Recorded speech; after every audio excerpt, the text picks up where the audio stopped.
Ah, dang it.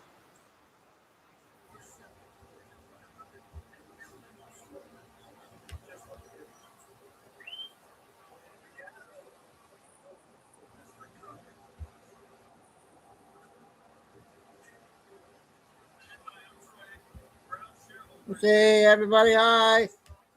Two video songs I'm playing. Of my bloom,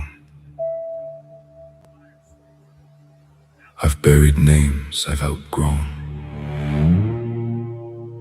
Watch them, feed the roots Ah, wrong one. beneath. Hang on a second.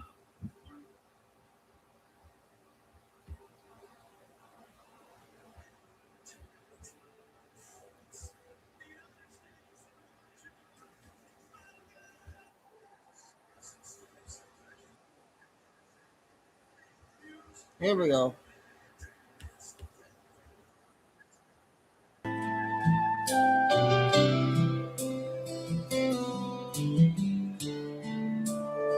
Those weathered hands that shaped our world's design, steadfast promises in every line you sign. Your temper rose like thunder, fierce and fast, yet mercy followed, shadows overcast. You spoke no words of love, just lived the creed, through actions planted like a sacred deed. If I could see my father one more time, would I lament over the memories of the things that he taught me? Or would I cherish the moments that he hugged me? Would I recall the times he disciplined? Or would I say to him, I'll see you again in our Father's homeland? Father of my Father up in heaven, please pass the message, I love him. No halo crowned you, no saintly grace bestowed, but you defend the righteous with your code. Your laughter echoed through our humble walls, a fortress built when doubt began to crawl. Generosity flowed from what you owned, the hardest man I've known, yet soft not the stone. Between the lightning and the calm within lies the paradox of where you've always been. Time doesn't heal, it chisels in the deep the memories that even grief can't keep. Not saintly, no, but saint defending true, the Father I was privileged to walk unto. If I could see my Father one more time, would I lament over the memories of the things that he taught me? Or would I cherish the moments that he hugged me? Would I recall the times he disciplined? Or would I say to him, I'll see you again in our Father's homeland? Father of my Father up in heaven, please pass the message, I love him. I honor you, Father, creator of my mother, the one who blessed us with the boundless skies above. I honor Yeah, the other, the one I call Daddy, the one I call Paul. From heaven's throne to earthly hands, to Father shaping who I am. I love him, and I always will.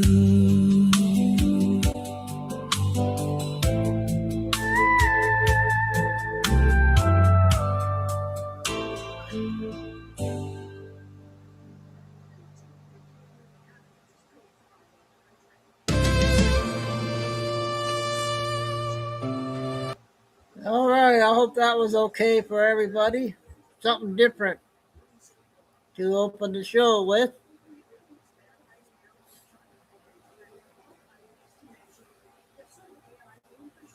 Well, I'll start doing that. Try to find something for the beginning of the show. We'll say hi, Mom. We'll say, Mom.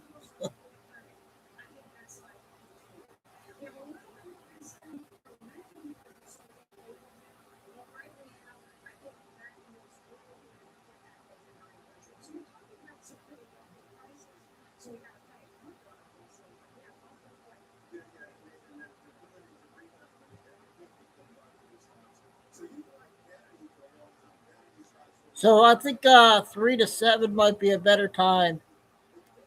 I think I got more energy because I stay up late watching my games. So I think 3 to 7.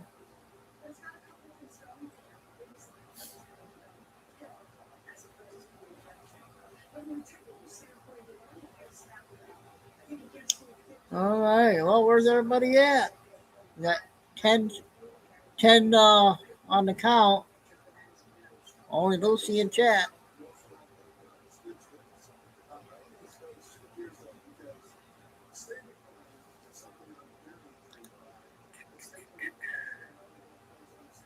Muggy day today.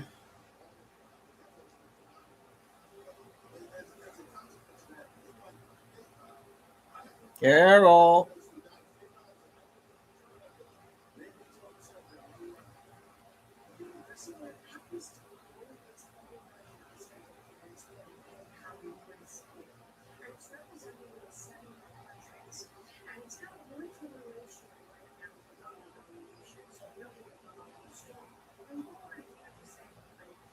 So today, oh my goodness, we got another windy news force, another 20-minute one. We got a 10-minute Billy, and we got about 30 short clips and about 20 regular videos. You got all night tonight. But tonight is USA tonight for their next matchup. It's the knockout count, they call it, I think, so they can't lose no more. And that's not till 9 or 10, so I'll be up late tonight.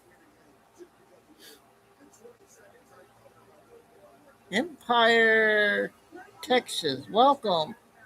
Then, have you been? I think I remember you a long time ago. You've been working?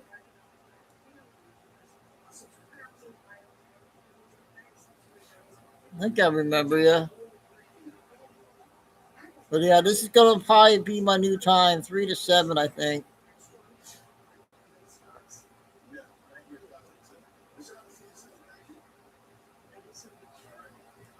So, anyways, we got a lot of good, great stuff to share again. I feel better from last night. I think I was eating and drinking off-brand stuff, but I think that's what got me sick. Cause I got my regular stuff today, and I ate pretty good today, and got my regular Coke.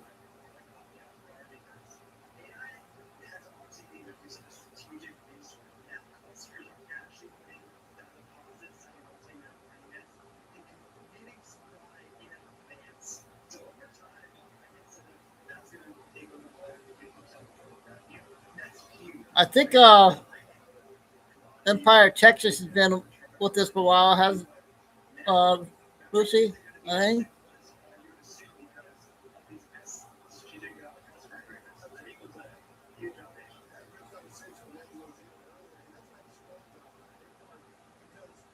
I thought so. Yeah, there's been a lot of new people I got since we got back the big channel when Trump won the lawsuit. Everybody got their big channel back, and I accomplished what I did. I with all my other channels I had, I'm way over the million mark, so can't believe I did that. So, other than that, now is just doing the daily news now, waiting for the movie to end.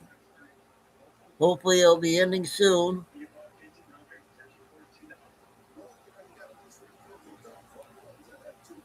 I got Lucy, Tim, Flying Eagle, Kay, and Carol, and Flying Eagle are my mods.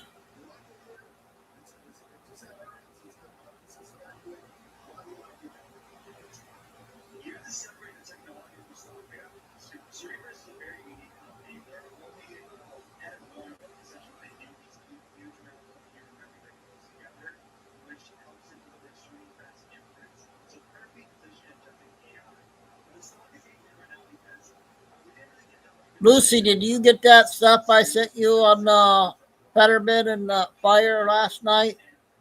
Or did you want me to play that?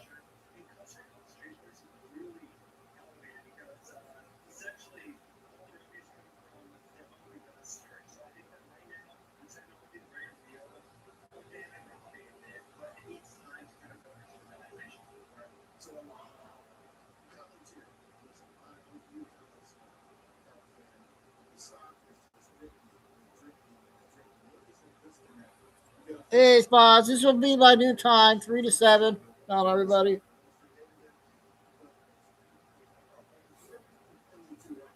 Okay. Yeah, you're not off the bigger show to you.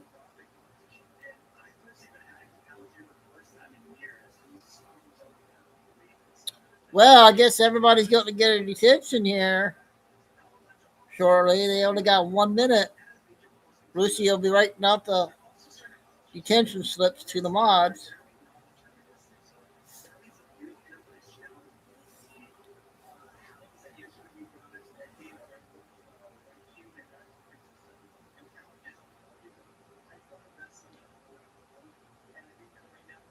Mel has a live stream at 8 o'clock tonight, Spaz.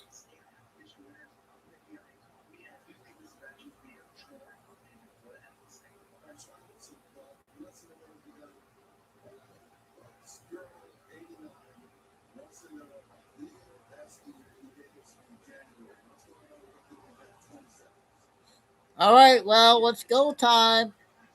Ding, ding, ding. I don't know where everybody's at. We're going to start off with the short clips. Go from there.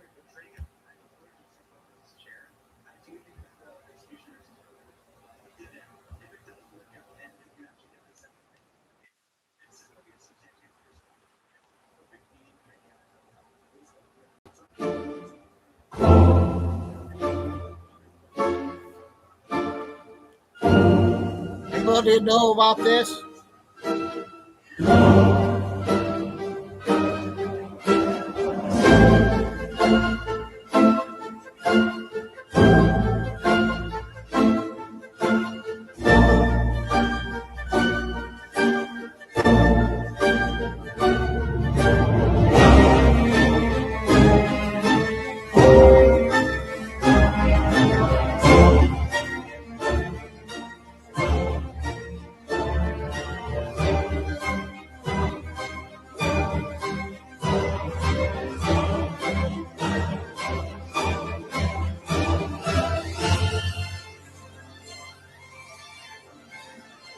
Fear is the path of the dark side.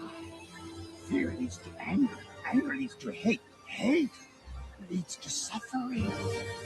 All right, 88. No. It said June 25th. do I not. don't know There what is that no is. Hooray! I think the afternoon shift is better, 3 to 7. Did you hear my video song I played at the beginning? Something different. Carol, thanks. Next one is the British lady.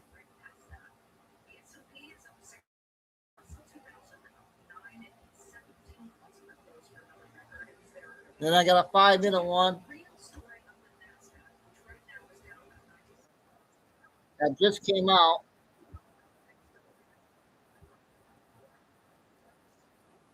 Engineered titanium.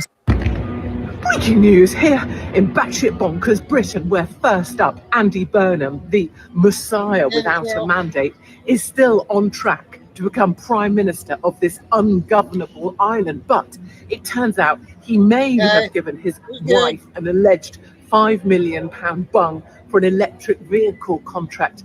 I mean, a dodgy politician. How disappointing. They're usually such men of integrity.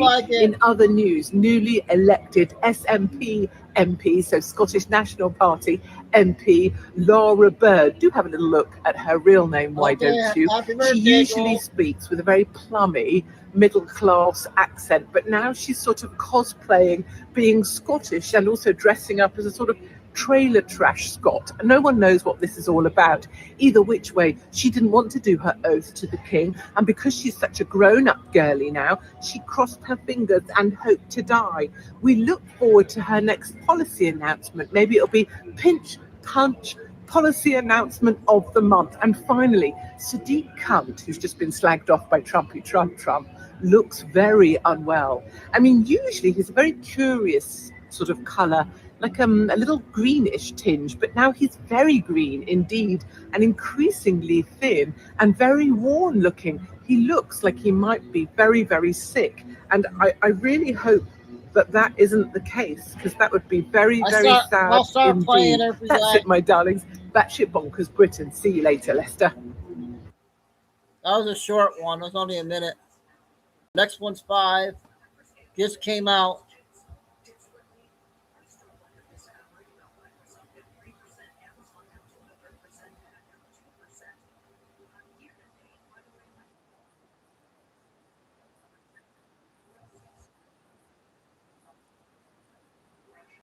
While the general public debates AI will eventually replace their roles, the foundational architecture of the workplace is already being fundamentally dismantled and reorganized.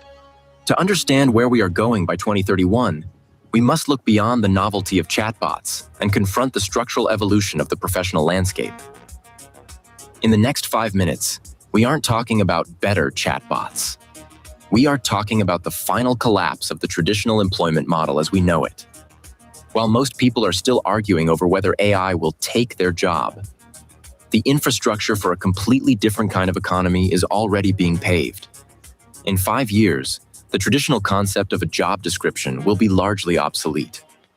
We are moving toward a world where your value is no longer tied to your ability to perform a specific function, but to your ability to orchestrate a swarm of agents.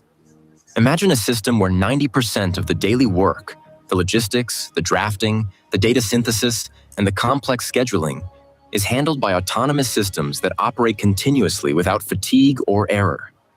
In this new reality, the human professional ceases to be a manual executor and becomes a strategic architect. You will no longer do the work. You will define the goal, set the boundaries, and establish the ethical guardrails, allowing the system to iterate toward the desired outcome. The most significant risk of this transition is the erosion of the entry-level career ladder. As autonomous agents assume these entry-level responsibilities, we are creating a competence vacuum. By automating the apprenticeship, we risk losing the training ground for the next generation of seniors.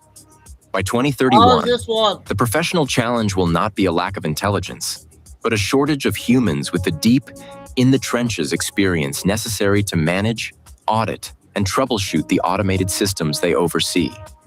As the digital environment becomes saturated with synthetic content, automated decisions, and AI-generated strategies, trust will emerge as the most valuable resource on the planet. In this landscape, human in the loop will move from a safety requirement to a luxury commodity. The individual who is willing to put their reputation on the line and take ultimate accountability for an automated outcome will become the most valuable asset in the boardroom. The machines can provide the efficiency. The human provides the intent, the context, and the responsibility that a system can never synthesize. The transition to 2031 isn't something that happens to you. It's an environment you must learn to navigate. The goal is not to outcalculate the machines. That is a race that has already been decided. The goal is to evolve into the architect who designs the system they operate within, shifting your focus from the process to the parameters. When you become the architect, you are accepting a level of responsibility that was previously diluted across entire departments. In the past, if a project failed, it was a collective error. In the era of the agentic swarm, if a system you design drifts, makes an unethical decision, or causes a financial loss, the accountability lands squarely on your shoulders. This isn't just about managing technology. It's about managing intent. A machine can optimize for any variable you give it, profit, speed, engagement, or efficiency, but it cannot inherently value integrity, long-term brand health, or human nuance. You are the human in the loop because you are the final moral arbiter. You are the safety valve in a system that is fundamentally indifferent to the consequences of its own optimization. How do you prepare for this? You must cultivate what I call systemic intuition. This means stress testing. Never assume the AI's output is the objective truth. Treat every agentic output as a suggestion that requires validation against real-world context. You don't need to be a developer, but you must understand the logic flows of your agents. Where do they get their data? What are their built-in biases? 3 minutes. If you can't explain how your agent reached a conclusion, 3 minutes. you have lost control of the loop. As the world becomes flooded with synthetic output, your unique human perspective, your Right, ability to Andy. synthesize disparate ideas, challenge consensus, and apply a moral framework will be the only thing that makes your work premium.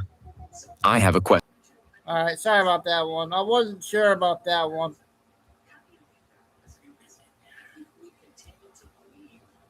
All right, let's go on. Let's do Trisha.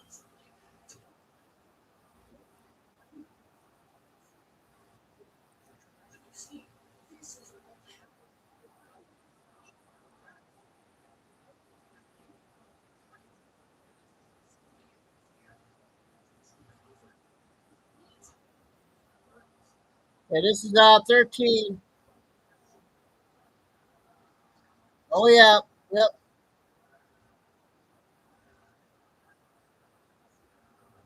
Because most of the nation is composed of sane people. They don't want to, you know, if So you was look that throughout bad history, to play, go back Angie? thousands of years, you've always had socialism and communism by different names. It's never ever worked. It's not going to work this time either. Yeah. He's right. I mean, it's never worked. Ever, ever, ever, ever. I mean, think about it. The most recent example being Venezuela. What a disaster. They went from the highest per capita income in all of Latin America to the lowest in 20 years' time. It never works, okay? Because, well, you know, heck, think about it. I mean, like, we're human beings, all right? I'll go back and play it. You go to work every day. Why? So you can take care of your family and put food on the table. For your family. Are you really going to go to work every day for, you know, the neighbor down the street's family? I mean, no, all right? You're not. And that's why you can't ever get much in the way of productivity out of a system like communism, all right? It's not that hard. But these people, they think they're so smart and they think they can re-engineer human beings. You can't. And not even Sharia law can re-engineer human beings. This DEI, Islamic nonsense, none of that's going to work in your whole re-engineering scheme because you know what? This stuff just doesn't work. You know, there was a comment made on television this morning. Let me see if I can pull this up for you. This is going to require a little bit of technique on my part. Let me see if I can pull up the screen because I want you to see this. My former colleague over at CNBC, I love saying my former colleague. I have so many former colleagues. It's like I've worked everywhere. But Joe Kernan's one of the good ones. He's really a good guy. If you watch early morning television, Squawk Box is his show. And I want to show you, he asked this woman who's a senator if there was any example in the world where communism had actually worked, right? I mean, it's a fair question because here they are. It wasn't even communism. He didn't even go that far. He said, has socialism ever worked, lady? And I want to show you her reaction. This is priceless. Let me see if I can share the screen. Almost there. Let's see. We can put my picture up. Yes. You know what? I'm getting kind of talented at this stuff. What do you know? Technology, baby, technology. Here, we can even turn my shot into a little square. How do you like that? Okay. Now let's see if I can just make her a little bit bigger because this is so good. You want to be able to see it. You really, really want to be able to see it. I just love this. Okay. Here, we almost got it. We almost got it. There we go. Okay. Let's let Joe take it away here. Let's play her. This is him asking a senator, has there ever been an example? Senator Rochester. Where has socialism ever worked, Senator? Is that another question or is that for the next interview? That's definitely for you. Oh, it's fish doesn't work everywhere. I just want to know one place where socialism has been beneficial. Well, when you have me come back on, we can talk about all the races across the country. Ready, okay. Where has socialism ever worked, Senator? Is that another question or is that for the next interview? That's definitely for you. Wow. And she had no answer. She said, I'll do that next time. She had no answer for that. I mean, I'm not saying that these politicians are all that bright. You might actually think that she'd be a little bit more prepared before, you go on and you talk up something like socialism. You might actually want to have some reason for understanding it. Again, all this stuff is merging, okay? Like it's merging in a really scary way. They're using this perception of inequity to try to gin up this support for a communist, because I don't even see it as socialist. I'm with the president on this as a communist takeover of this country. These are communists. Again, he said it so well. Well, they're going radical left. They're going really, you talk about the Democrat socialists. It's really communist. That's these people. I watched them. I got a 15 Benny Johnson on Dr. Fauci there. A really good one on him.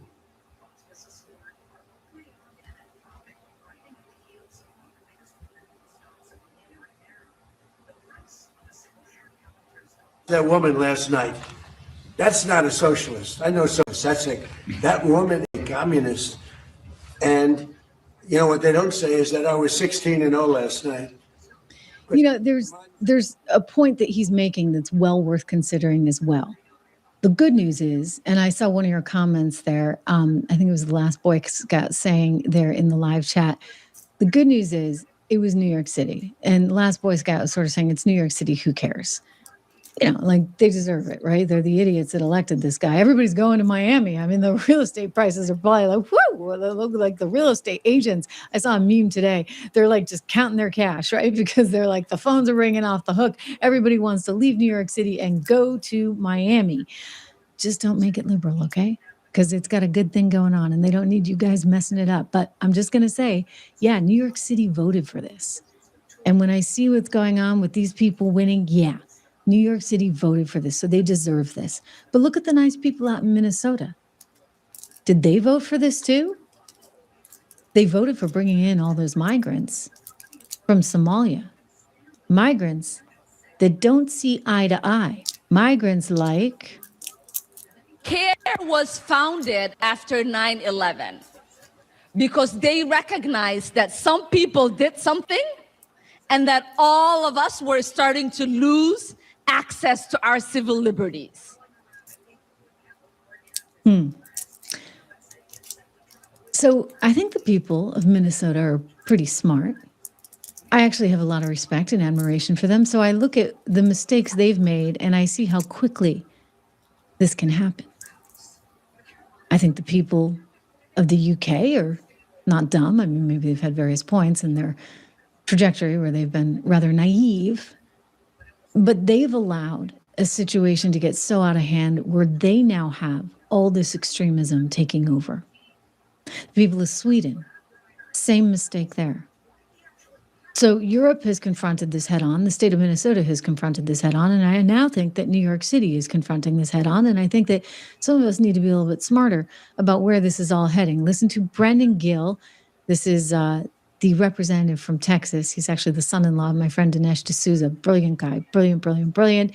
And his daughter is quite brilliant. And she married a good one here. Let's listen to Brendan. If you point out what's happening here, if you're truthful about what mass Islamic immigration has done to Great Britain, you're an Islamophobe, you're a racist, you're uncouth or unfit for dignified, civilized society, when the impact of that type of suppression of speech means that working class people have been brutally raped and tortured. And that's something that we deal with in the United States on a smaller level, but something we deal with now. If you speak out against mass Islamic immigration, you are denigrated and labeled a racist. And we have to be able to be truthful about these issues and straightforward that whenever you bring in large numbers of people from cultures that hold values that are entirely incompatible with our own, in this case, the belief that Muslims have more dignity and are superior to non-Muslims, that child marriages are okay, that Muslims can essentially subjugate other people, including young children, sexually. If you speak out against that, you're Islamophobic. We have got to get over that, because you can see what the price is, and those working class girls are the ones who paid the price here. He's referring, of course, to those horrific revelations that 250,000 young British girls, working class British girls, were trafficked, taken advantage of by Pakistani Muslim gangs there over the last several decades in the UK. And the system of elites that could have exposed this, that were repeatedly warned by parents, by health professionals, by educators, they made this go away. They buried it because they did not want to be perceived as racist. So you can't say the emperor has no clothes because, gosh, you might be perceived as something you don't want to be perceived as. And I've said this all along. For some reason, the left always goes there. They always go there. They're always, oh, well, you're racist, you're anti-Semitic, and you're racist. I'm like, hello, who do you think is anti-Semitic right now? Who do you think is racist right now? It's not Donald Trump. It's not conservatives. It is this extreme part of the leftist liberal ideology that, by the way, has come full center right around to meeting up with Tucker and his friends, okay? Like, that's how crazy the world has gotten. And I'm just the realist here in the middle saying, okay, let's have some common sense, people. Low taxes, less regulation, more power to the people. Borders. I mean, this is normal stuff, but you know what the left wants? They want no borders because they want everybody to come in and take over the government. That's what's happened in Europe. Who do you think they're bringing in? They're not the Catholics. They're not the Protestants. They're not the atheists even. They're the Muslims that are coming in. And I'm sorry, again, you can say, I mean, it's such a terrible thing to say about someone. And so Brendan Gill is really going out there when he says what he's saying, and he's like, look, nobody's willing to admit any of this for fear of being called something, because it's the worst thing anybody can say. And then what do you say? What's your comeback? They come at you and you're a racist. Where do you go from there? Donald Trump can say, well, I'm not. And the more he says I'm not, the more it perpetuates this viewpoint. Well, he must be. When my streaming bill hit $180 a month for channels I don't even watch, I didn't get mad. And somehow the left never gets tagged with any of this. I mean, frankly, I think it's kind of racist when you assume that somebody needs this leg up, that they're just not smart enough to get into a school on their own. They're not smart enough to get a job all on their own. They need DEI working in their corner in order to get those gigs. It's kind of a racist assumption in and of itself. I mean, if you really believe in a meritocracy, which is what I so fundamentally, fully, wholeheartedly believe in. And this is part of the greatness of America. This is the greatness of capitalism. If you believe in that, then you believe everybody gets a fair shot. I mean, the outcome's going to be different, right? Because some people are really talented. Some people are really hardworking. Some people are really gifted. And some people are just lucky. But you want a system that allows for all of this opportunity. The left wants some other kind of system. And I'm not even sure that they want it. I think that they're on the take. And how do I know they're on the take? Oh, yeah, I got one stupid, stupid woman who's clearly on the take. And anytime you ever think that, somebody is not so swift, remember, there's people out there in government who are even dumber than the dumbest. Ilhan. The last time the Alien Enemies Act was invoked, it was used to detain and deport German, Japanese, Italian immigrants during World War XI. So my theory is that she's going to be able to go to the judge and say, oh, really, I didn't understand what the numbers meant. I mean, I don't even know the difference between World War II and World War XI, for goodness sakes. I slept through a lot of them. I mean, she might actually have a case. Okay, that's the first Trisha. Now we got the first Benny video, followed by a 10-minute Billy, and then a 20-minute next new news force.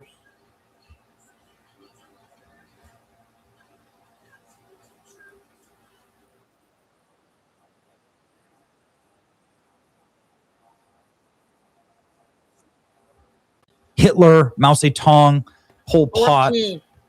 Dr. Fauci is the single most evil mass murderer walking the earth today. He's 85 years old. 10 years ago, Dr. Fauci gave this speech on the outset of President Trump being sworn in as president of the United States, where he declared that there's going to be a surprise outbreak during Trump's first term. The coming administration in the arena of infectious diseases, both chronic infectious diseases in the sense of already ongoing disease, and we have certainly a large burden of that, but also there will be a surprise outbreak.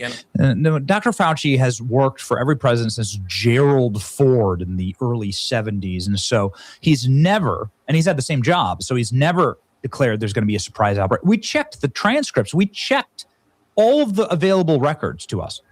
Not during Ford, not during Carter, not during Reagan term 1 or 2, not during Bush or Clinton term 1 and 2, or Bush term 1 and 2, or Obama term 1 and 2, has Dr. Fauci, and he served all of them, ever said there'd be a surprise outbreak. He just said it during Trump. And that's why Joe Biden had to grant him a pardon, not a real pardon. It's the auto pen pardon. But Joe Biden gave him a pardon for all of his crimes. Well, why would you pardon somebody who's innocent? They knew that he committed a crime.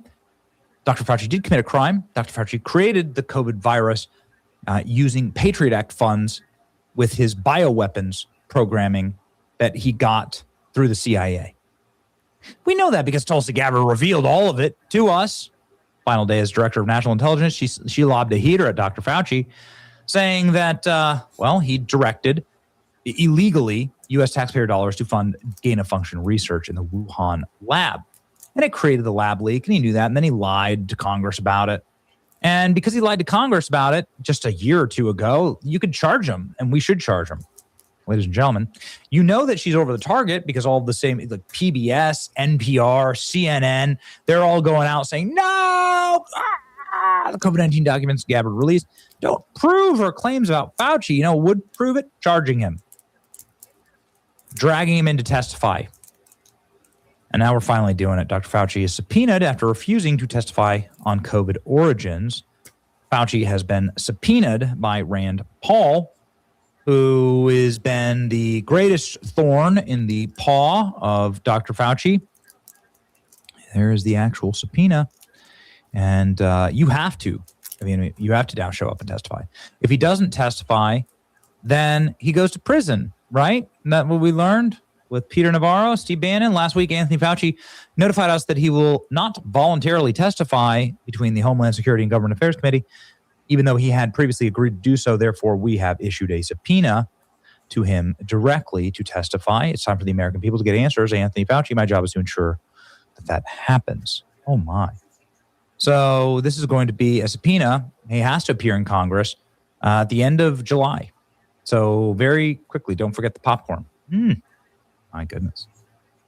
The media in Washington treated Dr. Fauci as untouchable. If you lie to Congress, destroy records, mislead the public on the origins of the pandemic that killed millions, then you shouldn't be above scrutiny. And so that's why he's subpoenaed Rand Paul doing God's work here.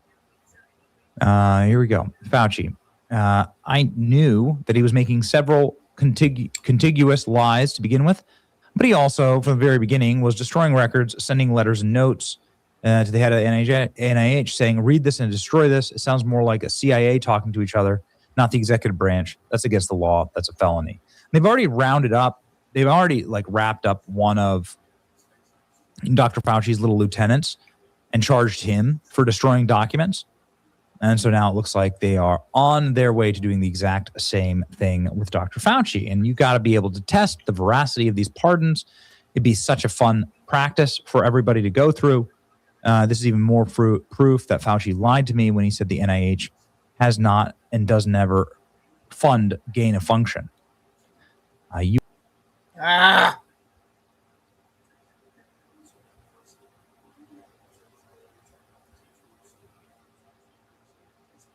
Sorry about that.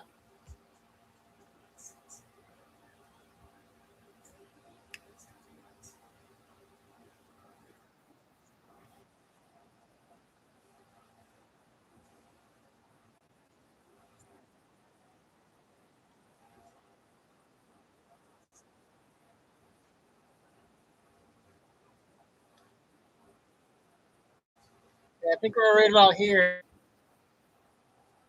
Has not and does never fund gain of function. 10 minutes. U.S. intel located video proving coronavirus research in China. Fauci continues to deny and lie. Such an evil little goblin. My pronouns are prosecute Fauci, said Elon Musk. One of the biggest bangers ever. It looks like he's going to get his way. Why did Dr. Fauci's NAID, National Infectious Disease, and USAID send 40 billion of U.S. taxpayer funds to Wuhan, studying the risk of bat coronavirus emergence? It's obvious when you actually look at the COVID virus itself. So look at it on a molecular level. They took a naturally occurring bat coronavirus. They surgically snipped out the spike protein and inserted a human spike protein in order to make bat coronavirus infectious to humans. They created a mutant virus. If this bat coronavirus, which exists inside of the natural wells, the gut of the horseshoe bat that exists high in the eastern mountains of China, way up in caves that nobody can reach. The bats don't interact with humans, but even if you did, you grabbed one out of the air and you played with the bat, it wouldn't infect you, even though it's filled with coronavirus, because the coronavirus can't unlock your cells. They don't have the molecular capacity to do that. You just wash your hands and go about your day. You're not infected with anything. You have to add a very specific spike protein to the coronavirus. You have to snip it and insert it. It's an obvious play if you look at it molecularly, what COVID is molecularly. They created the virus in order to infect humans. Did they release it on purpose? Did they release it on accident? Of course they released it on purpose. They did it to rig the election against Trump, put Trump in prison, and you and me in prison for questioning them. We will be seeking answers and accountability. Yes, good job. Here's what we know. U.S. taxpayer money was funneled through USAID, gain of function research in the Wuhan lab of virality. That research likely caused COVID-19 and killed millions of people and cost us trillions. Dr. Fauci personally signed off on these experiments, and then he lied to Congress about it, and Biden protected him with a last-minute pardon. This is the definition of a cover-up. So let's go ahead and fix that. Claudia Scheinbaum responded to the news of USAID's impending closure positively, saying the agency has financed the political opposition. USAID had so many things. The truth is, it's better that they closed it. USAID is evil organization. Well, ladies and gentlemen, it's time. The normies wake up. I mean, even on Sheridan, the guy who created Taylor Sheridan, the guy who created the Yellowstone series, Joe Rogan says Tulsi Gabbard gave a press conference here. Listen to this. Intelligence that she's leaving. She gave that press conference about Fauci, and she talked about how he lied in front of Congress, and that he absolutely used American tax funds to fund gain-of-function research through EcoHealth Alliance and through the Wuhan lab in Wuhan, China. And, no one's covering it. No. And by the way, didn't we all know that already? Normies are waking up. How do you prosecute them? Well, let's go ahead and ask Jamie Comer, which we did this morning. This is how you prosecute Dr. Fauci. You say that the pardon was not given by Joe Biden, but given by his staff, and that Joe Biden didn't know anything about it. Here we go.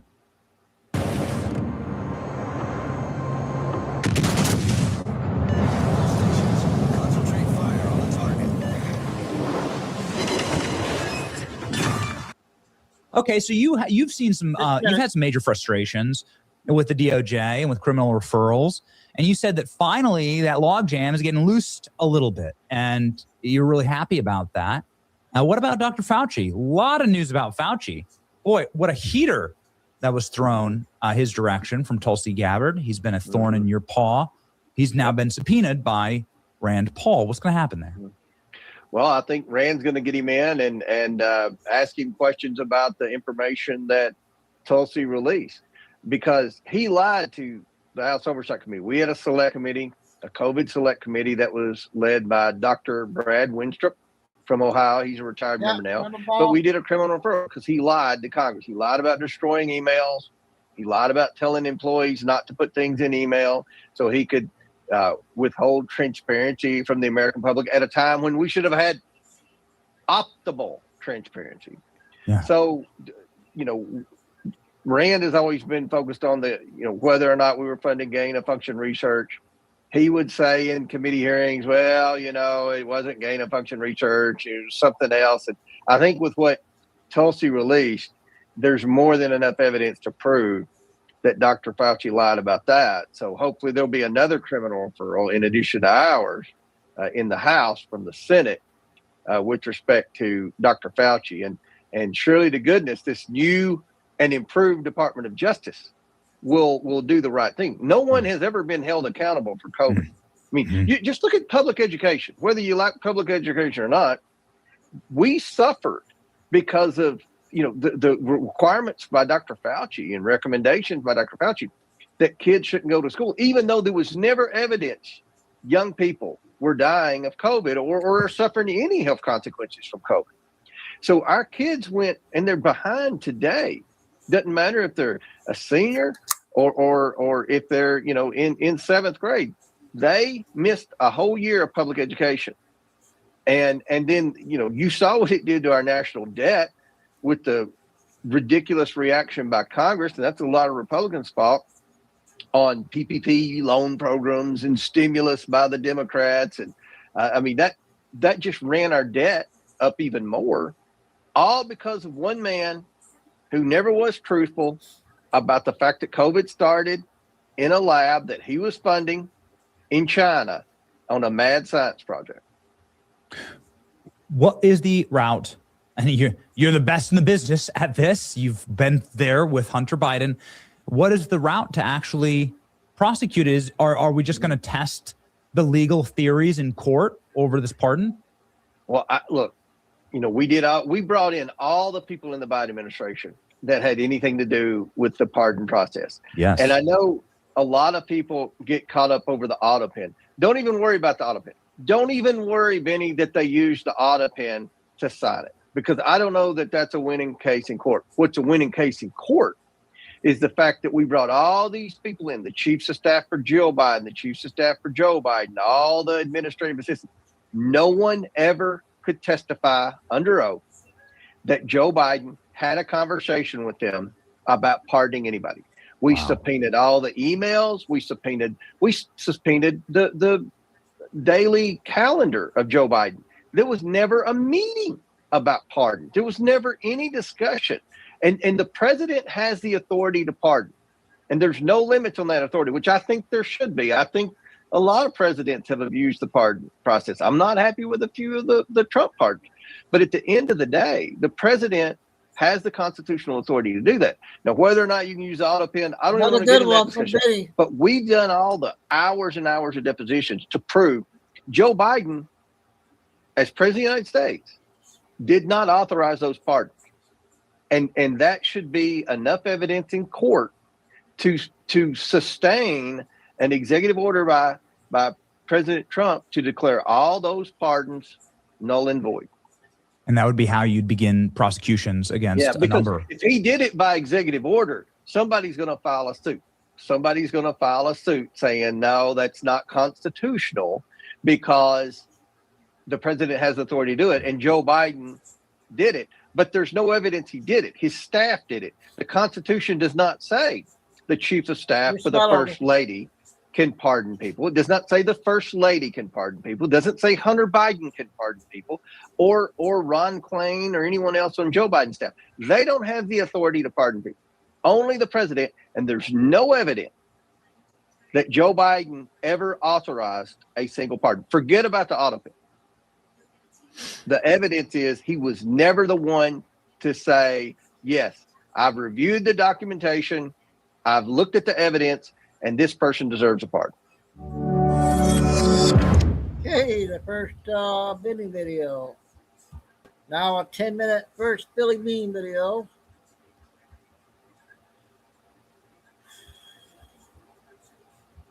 And then we'll get the 20-minute News Force lady, Wendy.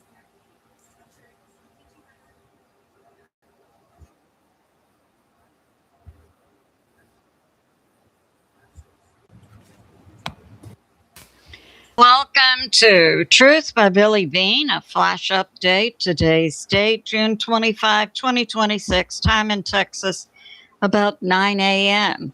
So we're going to cover more sun impacting the earth. We are seeing more earthquakes, and I believe in the near future, next several months, it's highly likely we will see much larger earthquakes and also more volcanoes. And we say to the people in Venezuela, rest in peace, death toll up to about 200. President Trump, war power, Senate votes down war powers, so that's off of his table. And more to come from the Supreme Court today, and we'll see how far to the right the Supreme Court is going to align with President Trump. So let's get started. So we have the sun turning today to face the earth with large sunspots. So far, we have no flares, but it is expected that we could be seeing X-level flares maybe later today. What we've had in the past 24 hours, we had in Venezuela near Caracas, on each side of Caracas yesterday, late in the afternoon, we had a 7.2, about 12 miles deep. 32 to 45 seconds later, we had a second earthquake, a 7.5 on the other side of Caracas, about 6 miles deep.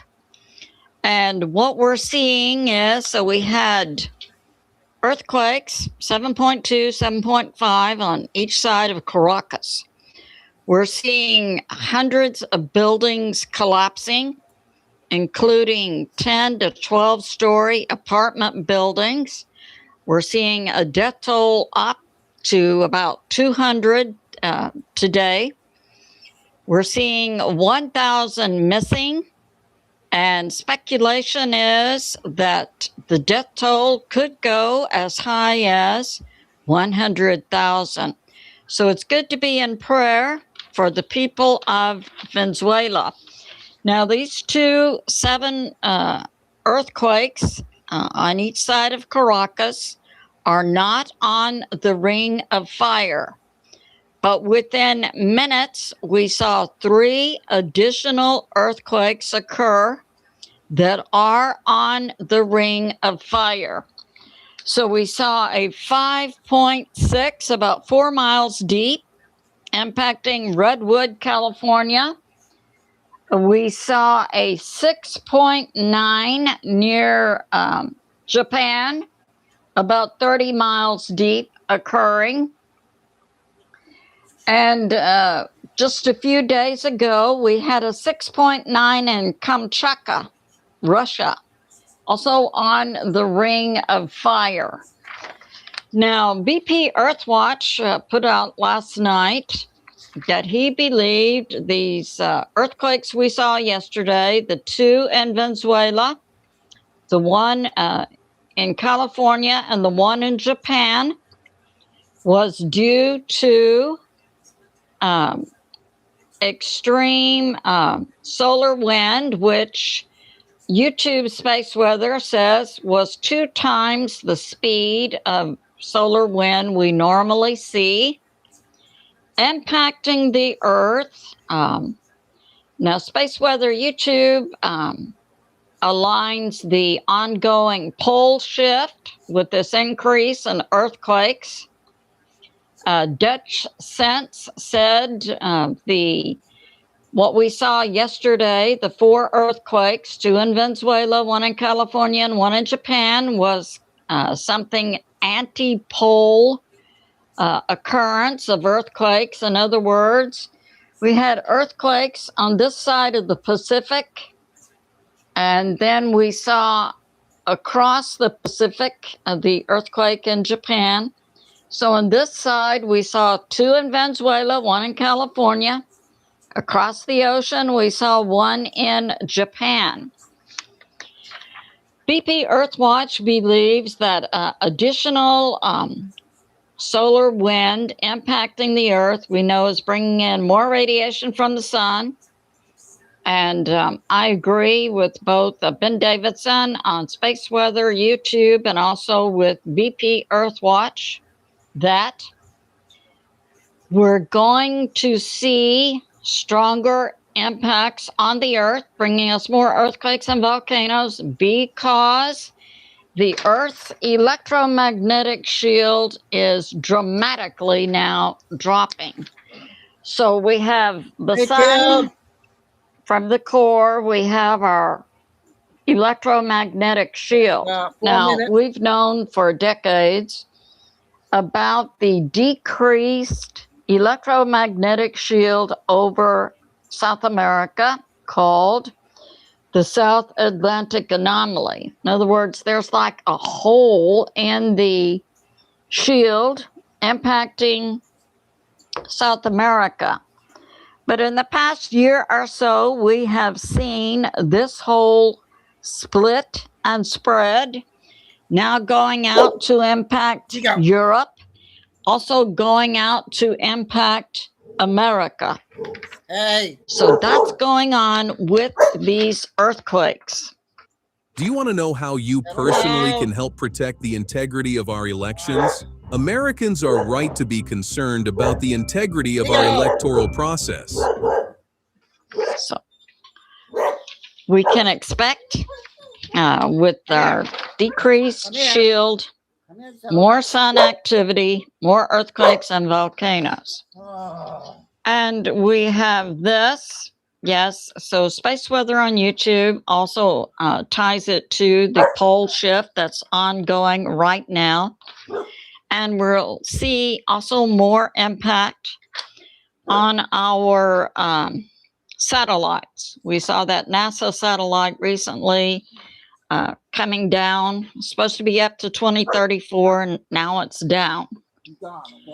And we have this. Yeah, so death continues.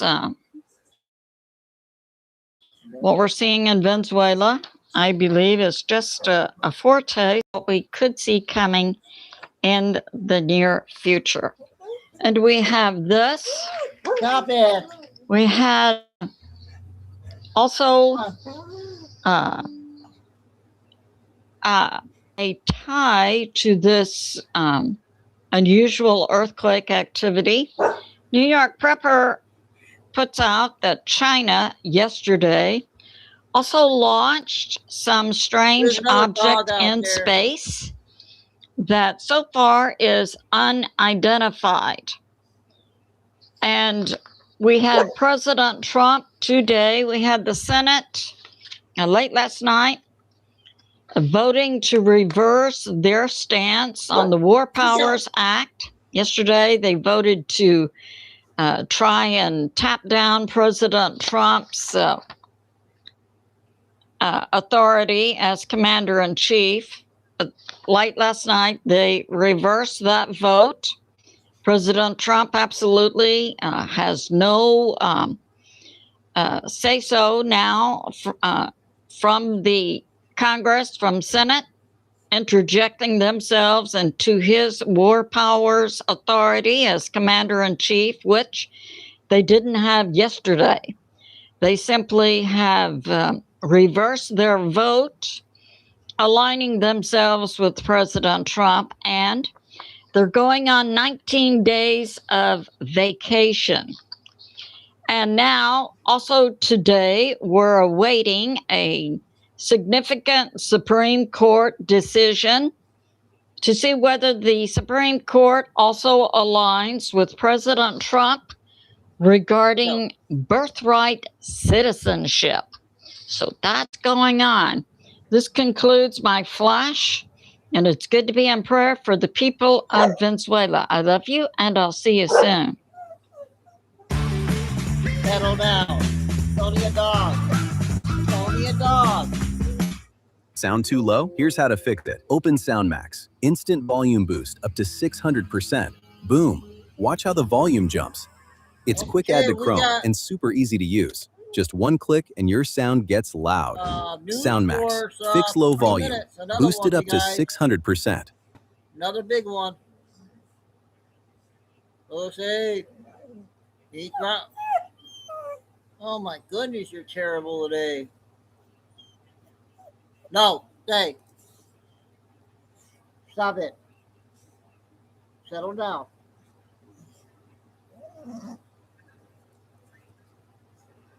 Go lay on the couch.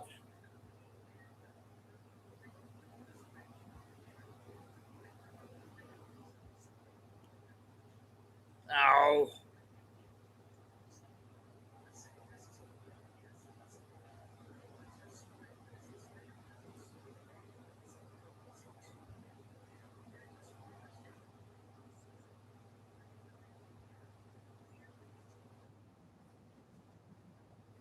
Lay on the couch.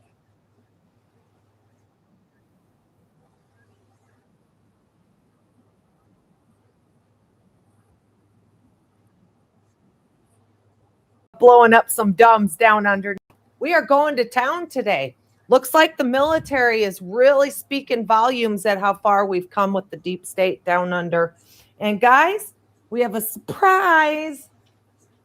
I'm going to show you right now that this is twinsies. We love our twinsies, and even more. There you go, guys. Boom, boom. And what's even magically awesome about them is that the military is talking directly to us. Actually, they're talking to the deep state, and they're saying, you're done. Take a look at this, guys. We have a 7.1, which is 17, and then we have 13 km deep. Folks, letting them know we just blew you apart. You know how they love their 13s, right? They just love it. Love it. That 13 stands for the km, which is your depth. Okay. And this was, well, it was 59 minutes ago. Now they've got it right on the hour, folks. Okay. So it looks like we're going to be seeing stuff through the night here. I have a feeling. I'll keep watching, though. Keep an eye out. If I see anything at all, I'll come right back on and talk with you guys. All right. So let's just jump right over to that twinsy dumb and take a look at what was up with that one. All right. Sliding right over. Just to the east. Come on in closer here. Yay. Click on that dumb and let's have a look-see. and see what went on. All right, once again, an hour ago.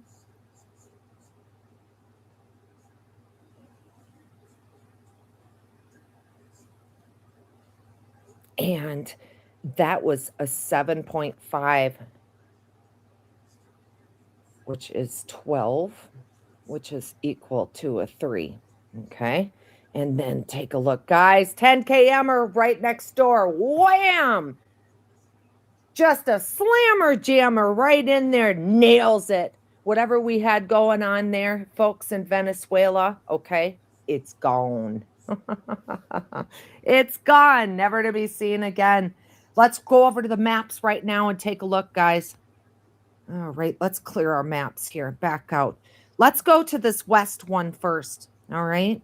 Oh, it looks like we have more coming in. We have something going on in Japan. We'll get right over to that one. Just happened now. Looks like there's been a tsunami warning put out. All right, let's go in close on this dumb here because these two are extremely important. They'll make history. For all of you that are down there in Mexico, let's back her out so we can see exactly where we're at. I'm sorry, in Venezuela. I got really excited. I was getting out of the shower when I saw this. I'm like, just about slipped and fell trying to get to my phone so I could report you guys. This is just such a beautiful thing. It just about could pull tears if it wasn't for the fact I'm a Marine. I'm very excited about these two. All right, guys. So we are just to the east of Moron. I'm going to say it, Moron, Venezuela. Okay, both of these dumbs. All right, and we're going to go in a little bit closer. I'm looking for a highway, folks. I want a highway to help people that live there. Just to the north of, I guess there's not a highway out there, folks. Let's go in closer. See what we can see. Oh, I see a river running through there. I just want to peek here. Dry river. It's empty. Or is that a road? We don't know. My fault. My apologies, folks. That's a road. All right, so we do have a road running through there. I want it to tell me what it is, and it just will not identify.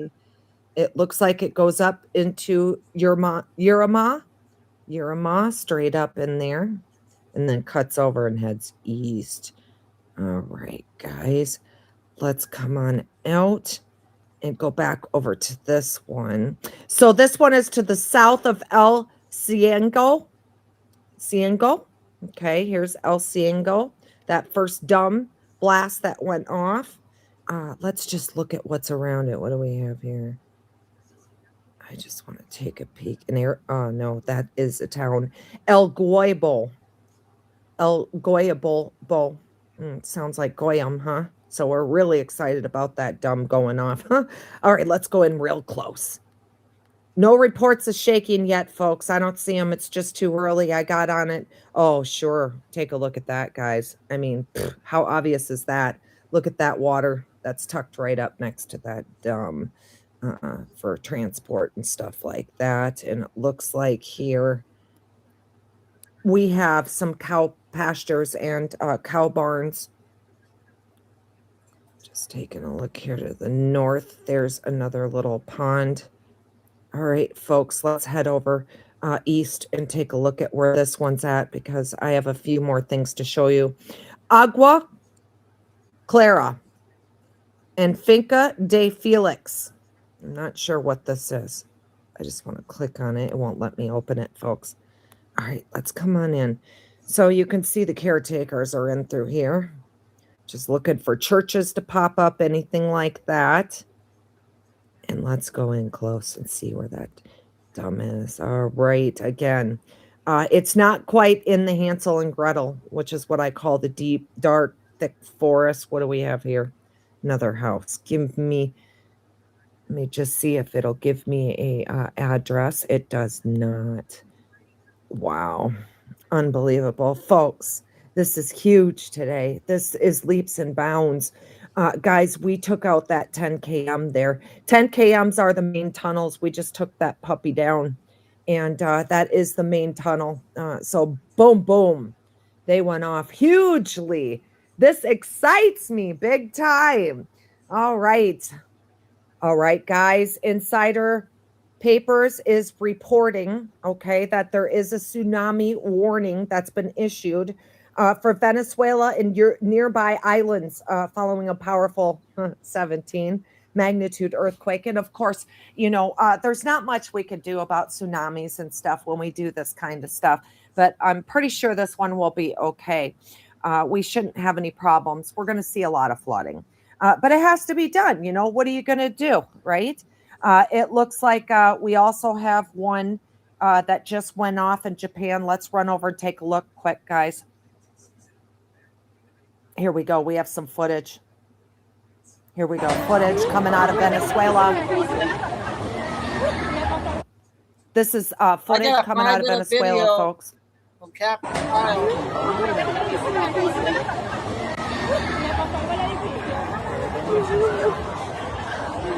They're scared. If only they knew the truth. Can you hear them crying?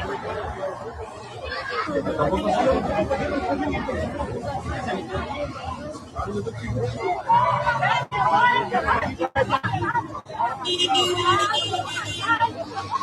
lot of chaos. Pulling people out. I'm sure we're going to have some people dead over this. Yeah, so a lot of chaos. Okay, we may even have some dead people, but the truth of the matter is, guys, the military knows what they're doing. They will do everything in their power to make sure there's as little casualties as possible, but we just we can't completely guarantee it when we're doing this. Of course, we'll be checking back. Let's hope the count stays low, if not at a zero, like that. So let's go ahead and take a look at that Japan one that went off at the same time. My apologies, a little bit more footage for you guys. There's one simple teabag trick that may help sharpen vision almost overnight. Did you know most eyesight problems don't begin in the eyes? Here's the real issue. No matter what kind of glass.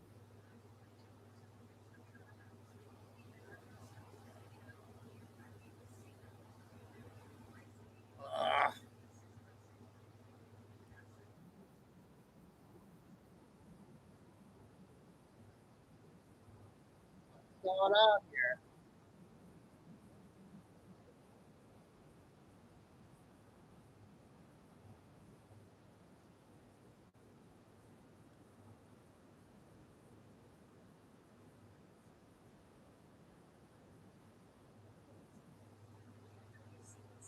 Glasses you use or how many drops to see. Okay, we're halfway, guys. I guess the biggest thing we have to remember is that, Venezuela, let's go over to the map so we can talk for a minute before I move on to Japan. All right, we have the reports of shaking, and look at that. We have that deep, dark orange coming in. So here's the area that they're concerned with for a tsunami right in through here. And I guess the biggest thing that we have to remember is if you see Venezuela, it is central. My apologies. I'm trying to get my map to work here. Okay. It is central to all of these Caribbean islands over here. Okay. And what were these Caribbean islands for? And what was out there? Epstein Island. Okay. You have to put it in your mind that this was not what it looked like, paradise above. It was the main distribution of children and adrenochrome and guns and drugs. It was the main distribution of that. So many dumbs we've taken out all along here. And of course, we've been working hard on Venezuela, but it's been pretty quiet. Like I said, it'll be quiet for a long time. And then all of a sudden, boom, they'll hit us with the 10 km. But they really wanted to put a pop behind it and say, we're going to give you 2 twinsies. When I see twinsies, now that makes me excited, especially when a 10 km is involved. All right, let's hit up some shaking real quick before we leave. And just see, I want to get to some of this orange. Yeah, there's lakes, Lake of Venezuela there. Here's an orange. Let's go into Valencia here and take a look, see if we can click on some of these orange ones. All right, this is this will be the new time, 3 to 7. Or all right, guys, this one's 6:30, reporting 7. severe shaking. That orange is severe. And you can click for more information and it'll give you more about it, okay? So let's go on back here and open up this one. Again, severe shaking. I'm going to try and pick the words out here. See if I can.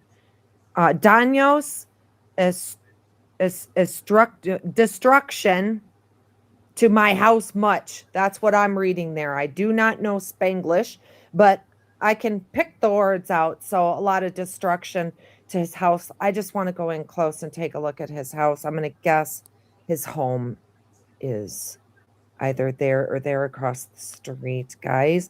Okay, let's come on back out and grab a little. At least there's some hospitals close by, but of course the hospitals just make it look like they're busy trying to work for you and make you better, when behind the scenes you have CPS downstairs, and which is basically the cabal children in the hospitals. You know, CPS is in every hospital downstairs.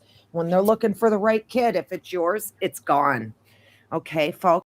All right, so we can say you're welcome to go back if you want, and go ahead and click on some of that shaking out there. Wow, this is celebratory in the world of DUMB's military, you guys. This is huge. This is almost a pass. This is almost telling me, all right, guys, we're on the other side, especially with the other two that went off in California earlier this morning. And of course, we're going to get over and take a look at Japan right now, folks. All right, boy, was that a humdinger. This was the one this morning. And these two, you're going to start seeing a whole bunch more, and you're going to see them finish off the rest of our line of DUMBs that need to be blown up along the coastlines, where our ultimate goal is to get down here, folks. Okay, we start here, we go down, and then of course the other side that goes down where we're headed right now. Let's head on. There she blows, guys. There it is. 53 minutes ago. And you could see they've been working real hard on this area. I'm trying to get all of them to pop up here for you guys. All right, let's cruise in closer. Hopefully it'll pop the other ones. There it goes. It popped it. You see, we've been really busy there, guys. Okay, really, this isn't too much of a big deal, but it's still a big deal. We've been busy fixing Japan, down underneath Japan. Just hang in there. We're getting you cleaned up. I know you guys are feeling all this action, okay, on your feet and stuff. And I'm sure it's unsettling if you don't know the truth that we're doing it and it's controlled. We'll be done soon and out of there, especially when we start seeing the biggies and they're starting to blow them up. Let's go in close here. All right, it's right off the coast. All right, guys, I am afraid I forgot to turn my recorder back on. I'm too excited. I just don't know how much was missed in there. We're going to go back to this. This is out in Japan. This is the DUMB that went off 53 minutes ago, just off the coast of Kuji. Here's Kuji. And if this does show up on the report, great. That's awesome. And let's go ahead and click on it and see what it did. All right, here it is, guys. 51 km, 6.9 blast. But when you have a 6.9 blast, that's 51 km, it feels like, oh, maybe a 4.2, folks. Okay, right in through there. Okay, especially off the coast, you know, and we have that shelf out there. You can see most of them are on that shelf just off the coast. The shelf ends right here. We have a heck of a DUMB there. Yay, Japan. Hang in there, guys. We're trying to get you cleaned up, and I hope all of you are educated on the truth so it doesn't scare you. We can see many people out in Venezuela and that are very, very scared right now. Here's all of the action going on in Japan. It climbs all the way up here. So you can see this is a very, very active area, folks. Very, very active right now. I'm not surprised that the bigger ones are going off after us being there so long and blowing up these DUMBs. Fantastic, Japan. We're liberating you. Hang in there. We're just going to grab this conglomeration right here. which is good old Kamchatsky. This is home to Russia, a Russian, it used to be, we blew it up, to one of Russia's largest bases, which actually was not a military base. It was a main base for the cabal. It was for submarines and stuff. It was the main base for transport of some of the wickedest things you can imagine in your life, folks. All right. So this was 6 days ago. Let's go in. I want to show you this dumb. Okay. Off of Kamchatsky, guys. Okay. Take a look at this. 10 km. Woohoo. But look at the blast. A 6.6. We're going to use your own numbers against you, Cabal. How do you like us now? Awesome. Fantastic. And there's your conglomeration right there. So our military is working really hard. And like I said, we have to go down both lines and get them all. So I was showing you this there, come across here. And it's got to come all the way down, okay? Australia looking pretty quiet over there. Fantastic. And up there in Kamchatsky, we just saw that 6.6 6 days ago get blown up. And here it is. It is the port of Severo-Kurilsk, which lies in ruins. Drone shows of the aftermath after we hit it. It was a very large, what they called military base, but it wasn't a military base. It was all about adrenochrome and children. And take a look at this here. I'm going to go ahead and open it so you guys can see. Incredible. Absolutely incredible. And that's what was left of it after we blew it up, say 6 months ago up there in Kamchatsky. And I have a second one to show you when this one's complete. Look at that. We just demolished it. Oh, God, I can't believe I'm saying this, but if you have diabetes, you need to hear this. Doctors usually tell you that diabetes is something you must manage forever, that you'll be stuck checking your... Folks. We hit it, and it was an 8.8. We hit it with to blow that stinker sky high.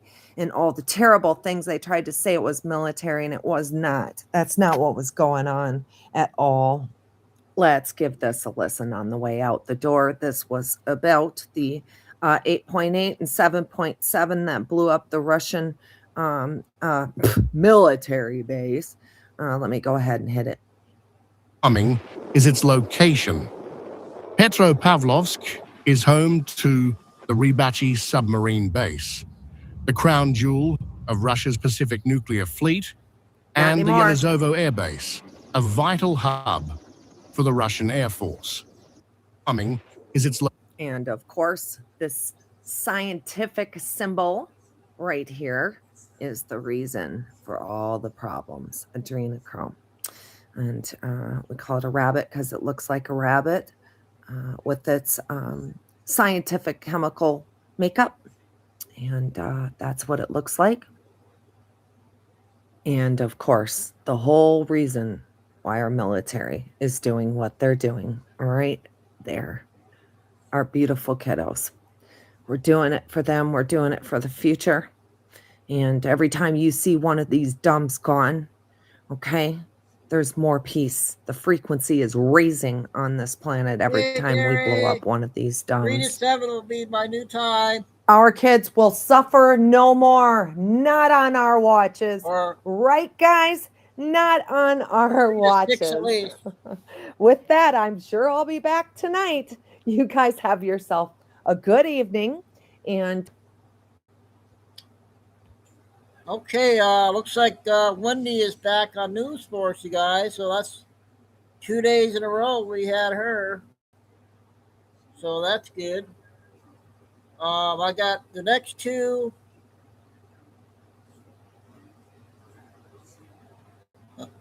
Thanks, there. Yeah, a lot of people must be busy today.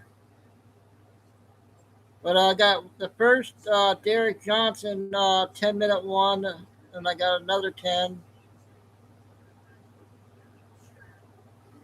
Another Benny video. And a Nick video, too.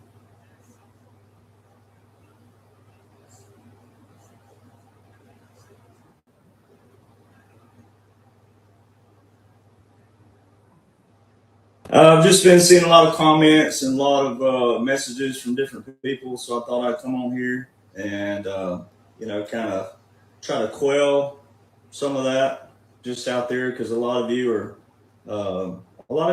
great people, great patriots, great Americans. I don't even like to use the term Republicans, conservatives anymore, just because we should be getting away from that in another manner, even though we do have to have those right now for identification purposes. But I got notes to keep me on track today, keep me from rambling too much. But I just think a lot of people are losing focus and need to stay focused. And, that's what good leaders do. That's what good commanders do, is keep you focused on the finish line. Not everything that you go through, the hurdles along the way, they're part of that. It's kind of like being a cowboy. Once you decide you want to be a cowboy, then you got to learn certain things. The fall is part of it. Bucking is part of it. There's certain things that are part of getting to the finish line. So many people right now are complaining over things that you shouldn't even be complaining about. You should be actually enjoying the show, no matter how bad it gets. You should be, bad in your definitional terms, because it's not bad. If you know the verbiage and the terminology, it's not bad. Nothing going on right now is bad. So a lot of people are just losing focus because you're allowing the wrong people, quote unquote, influencers in your life. And guys like me, I'm quick to separate that I'm not an influencer. Some people call me that now. But you got to remember, I'm a retired veteran first. I'm a veteran first. I'm keeping my oath first. God gave me a platform to deliver to you the information. But I don't consider myself a podcaster. And if you would look at it that way, then a lot of you would separate some of this bull crap that's out there, because a lot of it just don't matter. A lot of these quote unquote influencers, they know they don't know. The ones that don't know that they don't know, that's even worse. They shouldn't even be out there. All right. So there's a lot of things. It's just a bunch of noise right now. It's just all chaos and noise. And you control that. It's also part of learning and adapting to the future, what's coming. All these different things like AI and all these different tools. They're good when they're good. They're bad when they're bad. But you still got to learn them, because that's where we're going. Technology's not going away. So it's the same thing with influencers out there. A lot of you are liking and loving, like clicking like and love on stuff that drives that post to a more visible. And it's just making more people go to it. It could be no more true or no more accurate, but because people are giving it attention, you're making it get more visible to people. That's your power and control. That's why you got to learn how the internet works. I'm a product of the internet. I went globally viral on a video. It's good when it's good. It's bad when it's bad. But it still goes back to, again, you allow what you allow in your life. You allow people to control your emotions. You allow that. So, when you're all mad and flustered and upset and bitter and crying and don't know who to listen to, and it's just so much. That's your fault. All right. So guys like me are saying, look, divorce your emotions. Put your emotions and your feelings over here. When I talk the way I'm talking right now, I'm not talking down to you. I'm not trying to mansplain you or degrade you. I'm just saying, hey, focus, listen, stop hearing, listen, hone in, zone in, listen, look me in the eyes, pay attention. And then once you do that, you will see all the other stuff you're following. 99% of it's riffraff. They just want a face. They want a name. They want to be popular. They want to tote the news. We're in the social media world. We're in the social media world where people are social media attention whores. Might as well say it, call it for what it is. They're attention whores. That's all they want. You know how many times I've been propositioned to have bigger shows and better backgrounds and, you name it, money. You know how many times? Bunches. Do you see me doing that? No. And how long have I been in your life? Almost 3 years. Have I changed any? No.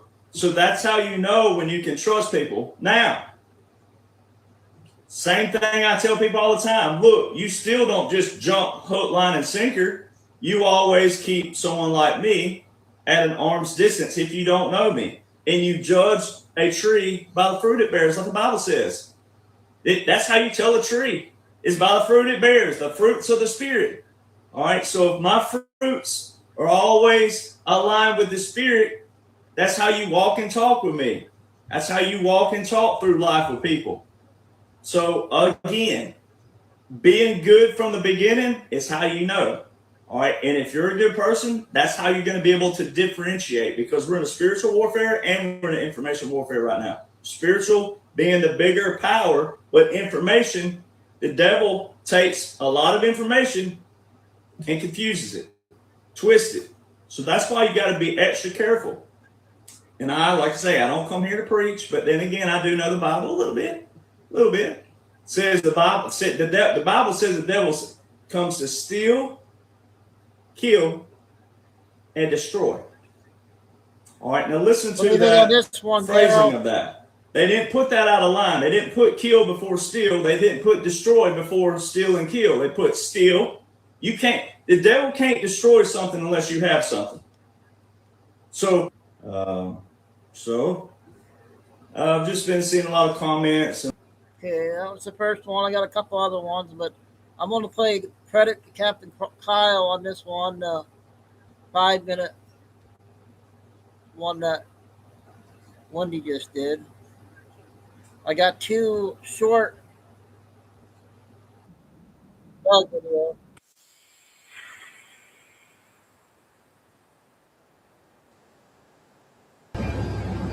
Just under 5.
About a minute left.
Okay, that was a video clip there from the earthquake.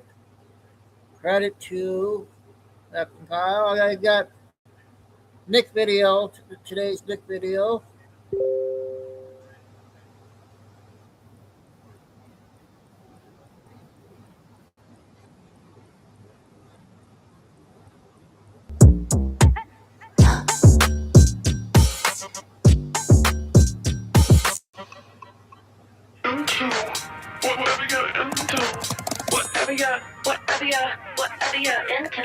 Ladies and gentlemen, this is the cats and dogs of Springfield, Ohio 15. are breathing a big sigh of relief right now as hundreds of thousands of Haitians are fleeing in terror. No, we got to talk about, I'm sure you guys have heard the news already, that the Supreme Court in a 6-3 decision has handed down a major victory for the Trump administration.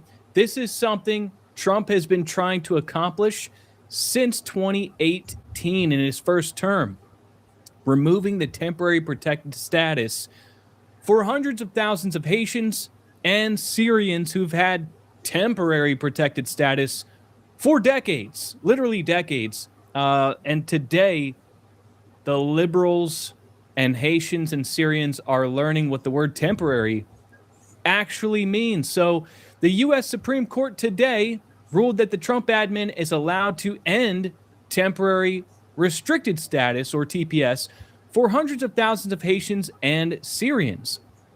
Now, this is the second huge immigration win for the Trump administration today, because they also sided with the Trump admin to allow immigration officials to block migrants who show up at the U.S.-Mexico border seeking asylum. So, you know, just because you show up doesn't mean that we have to let you in. It's pretty simple. And of course, in both decisions, we had 3 dissenting liberal justices. And can you guess who they were? Just take a guess. Okay, Jackson, that's an obvious one. But, you know, rack your brain for who the other 2 might be. Okay, obviously it's Justices Sotomayor, Kagan, and Jackson. Those were the 3 dissenters. And in a rare move, Sotomayor read her dissent from the bench, clutching her pearls. But based Supreme Court Justice Alito, a.k.a.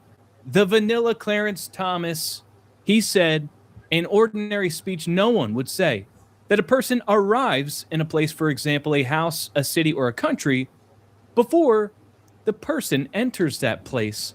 And so the context in which this phrase arrives in the United States is used in the immigration statuses at issue here supports an ordinary meaning reading.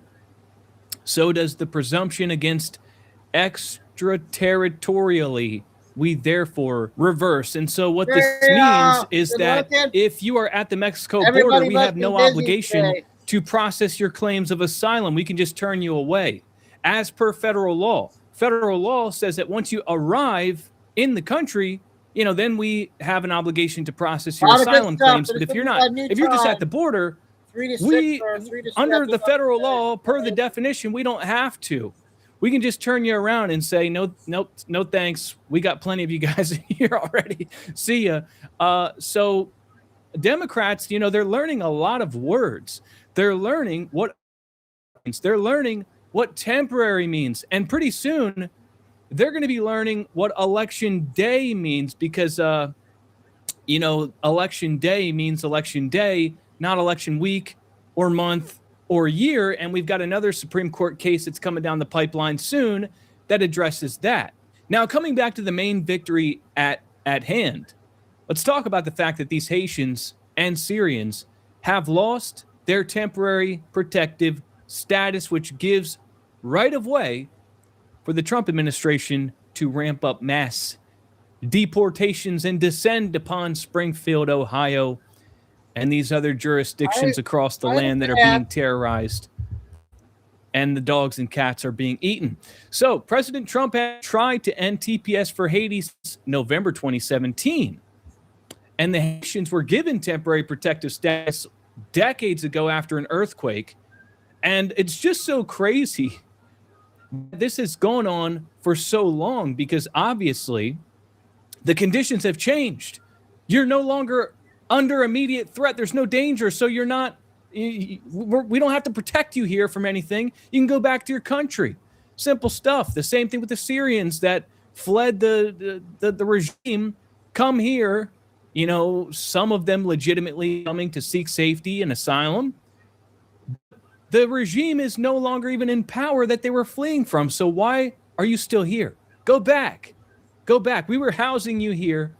It's time to go back. But this is all part of the Democrats' playbook. This is always, temporary never meant temporary to the Democrats because the agenda has always been to allow millions of random immigrants from third world countries to flood here and dilute our lives and our culture and our country and live off handouts and eventually become dependent to the people that give those handouts out so that they can dilute and suppress our voice so that we no longer have a say in what goes on in our home because we're overrun by a bunch of third world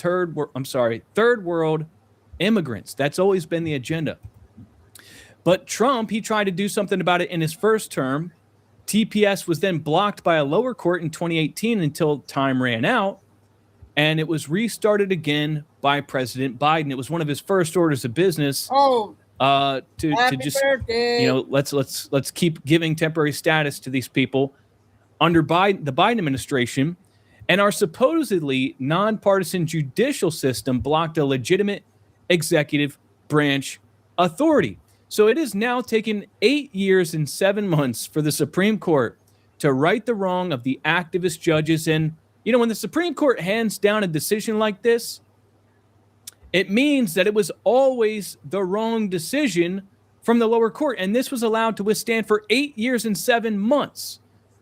So at the very least, these people that have been here taking money, taking handouts, abusing the system, terrorizing people, eating cats and dogs, they've been allowed to do it for an additional 8 years and 7 months from the time that President Trump tried to do something about it. And despite the fact that this was always the right move, always the correct thing, always the right thing, MS now is melting down over the SCOTUS decision. And you have an immigration attorney saying there's a lot of people who are going to suffer and die. Why? Because we're sending them back to Haiti, the amazing, beautiful country. Isn't that what you told us? We're sending these people back to the place that produces these people. So if where we're sending back to is a third world hellhole, then maybe it's not such a good idea to have hundreds of thousands of them flooding here and staying here and taking advantage of our beautiful country. Maybe that's just common sense to me. I don't know. I don't think there is a single American who can say they actually forget what we heard from the president, what we heard from Vice President Vance about Haitian people, just some of the most disgusting and racist remarks you can imagine. I know that you work with a number of Haitian clients. Break down for me just how devastating all of this is about to be. This professional 32 TW SSD capable of holding the entire collection of the New York Public Library is something you won't find at Best Buy or any electronics retailer, even if you were willing to drop $1,000.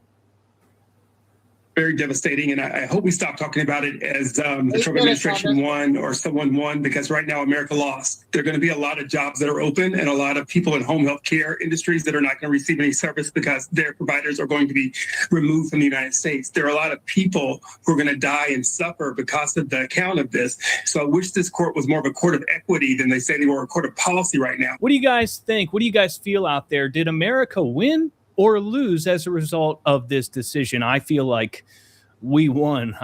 This guy thinks otherwise. But of course, this is exactly the reaction you would expect, because this is cutting into their action. You know, the very people that they brought here on purpose are being sent back. So of course they're upset, but they want to pull on your heartstrings. And they're calling it a devastating moment for this country. What is the real world impact? The real world impact, Stephanie, is that 1.3 million TPS holders are now at risk of having their status revoked by President Trump unilaterally and without fair review by the courts. I mean, just legally, this is a stunning decision that has an almost indescribable impact on our economy and our communities. So my heart is with every TPS holder who is seeing this news today and realizing, and I want to remind viewers, some of these TPS holders have lived in the United States since the 1990s. You just made our argument for us, lady. They've been here since the 90s under temporary protective status. Are words just like arbitrary to these people? Do they have no meaning? I guess these are the same people that can't define what a woman is. So definitions are just really tough for these people.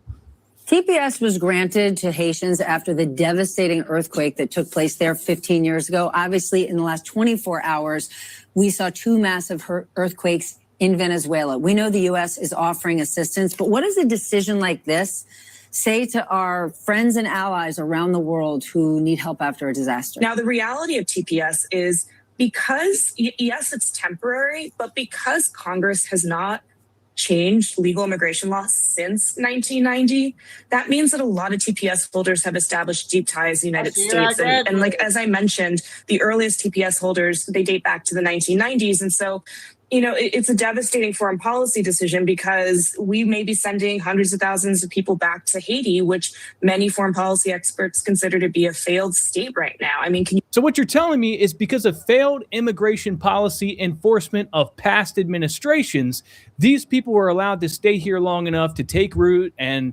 expand their families and become completely dependent on our country. And now we're the bad people for trying to enforce immigration the way that it should have been all along, and we're sending them back to, you know, their hellholes from which they came. And after years, decades of watching these very people that you say are so amazing and so great take full advantage of the welfare programs in this country, commit ample amounts of waste, fraud, and abuse, it's now our obligation to keep these people here, and hardworking taxpayers can, foot the bill for them to just kick up their feet and live it up here while they eat our cats and dogs. I don't think so. These people forget that Trump won the popular vote in 2024 running on mass deportations. Like, this is what Americans want, because we've seen the devastating impact of what happens when you allow tens of millions of people to flood our country. We don't know who these people are. We don't know where they come from. They commit terrorist acts. They take advantage of our system. And then you look at what's happening in New York, where they're electing radical socialists, Marxists, communists, jihadist Muslims, because you've allowed so many of those people there that now they're putting their people in our government and stifling our voice and our opinions and enacting policies which benefit them, rather than real Americans that are from here, whose parents are from here, whose grandparents are from here, that have a stake in the outcome of the country and actually give a damn about what happens here. We're done with the pulling on your heartstrings, the crybaby tactics, because we've seen the impact of your policies. So most Americans are happy about this news, and we've got more victories coming down the pipeline from the Supreme Court. And thank God that Trump won in 2024 because if not for that, Kamala Harris would have packed the Supreme Court by now, and we would be getting kicked in the teeth by the highest court in the land and losing everything left and right. But instead, we get things like this. We also had the Supreme Court strike down Democrat Hawaii law restricting concealed carry permit holders, so a big victory for the Second Amendment. They tried to pass a law in Hawaii, apparently called Act 52, which would require concealed carry permit holders to request permission whenever they're on private property, either verbally, in writing, or via a clear and conspicuous sign before carrying handguns on private property that is open to the public. So you literally have to wear a sign. So just completely trampling on your constitutional Second Amendment right. You'd have to actually expressly ask permission to exercise your Second Amendment right. And so the state court actually shut this down. Then it got appealed. It went to the Supreme Court, and the Supreme Court upheld the state court's decision. But, if not for a conservative Supreme Court, we would be watching our country go up in flames, because everything that they're trying to do at the state level in these Democrat-run hellholes, if you would just imagine that the Supreme Court held the same beliefs about the Constitution and the law as these crazy Democrat lawmakers, governors, and these lower court justices appointed by, Obama and Joe Biden. If you can just imagine where this country would be if we had a liberal majority Supreme Court, it would just be absolute devastation across the board. But we're getting victories. We're actually winning. I actually like the Supreme Court. Once again, we've got the birthright citizenship decision around the corner. Some people are not so optimistic about. I'm not too sure what's going to happen there personally. But the decision regarding election day versus election week or month should be coming out sometime maybe early next week, maybe sooner. And that's going to be a big one. That's going to really shake things up, because the conservative justices have already expressed that they believe election day means election day. So exciting times to be alive, exciting times to be an American. And guys, this is precisely why. When people criticize President Trump because he's not doing enough of the things that they want, I invite you to consider the alternative. Ladies and gentlemen, amazing.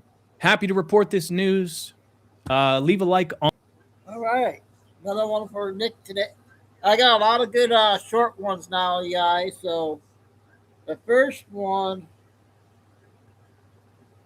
let's see, is 8 minutes. It's an important one, so I don't know, some people might not want to hear it.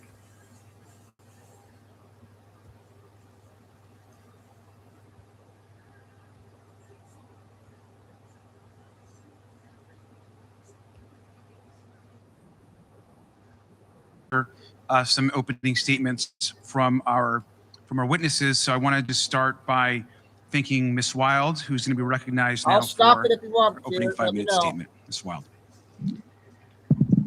Hello, my name's Courtney Wild. When I was 14 years old, I was abused by Jeffrey Epstein. He abused me until I was 17 years old. What happened to me was terrible, but what happened after that by our own government changed my life just as much.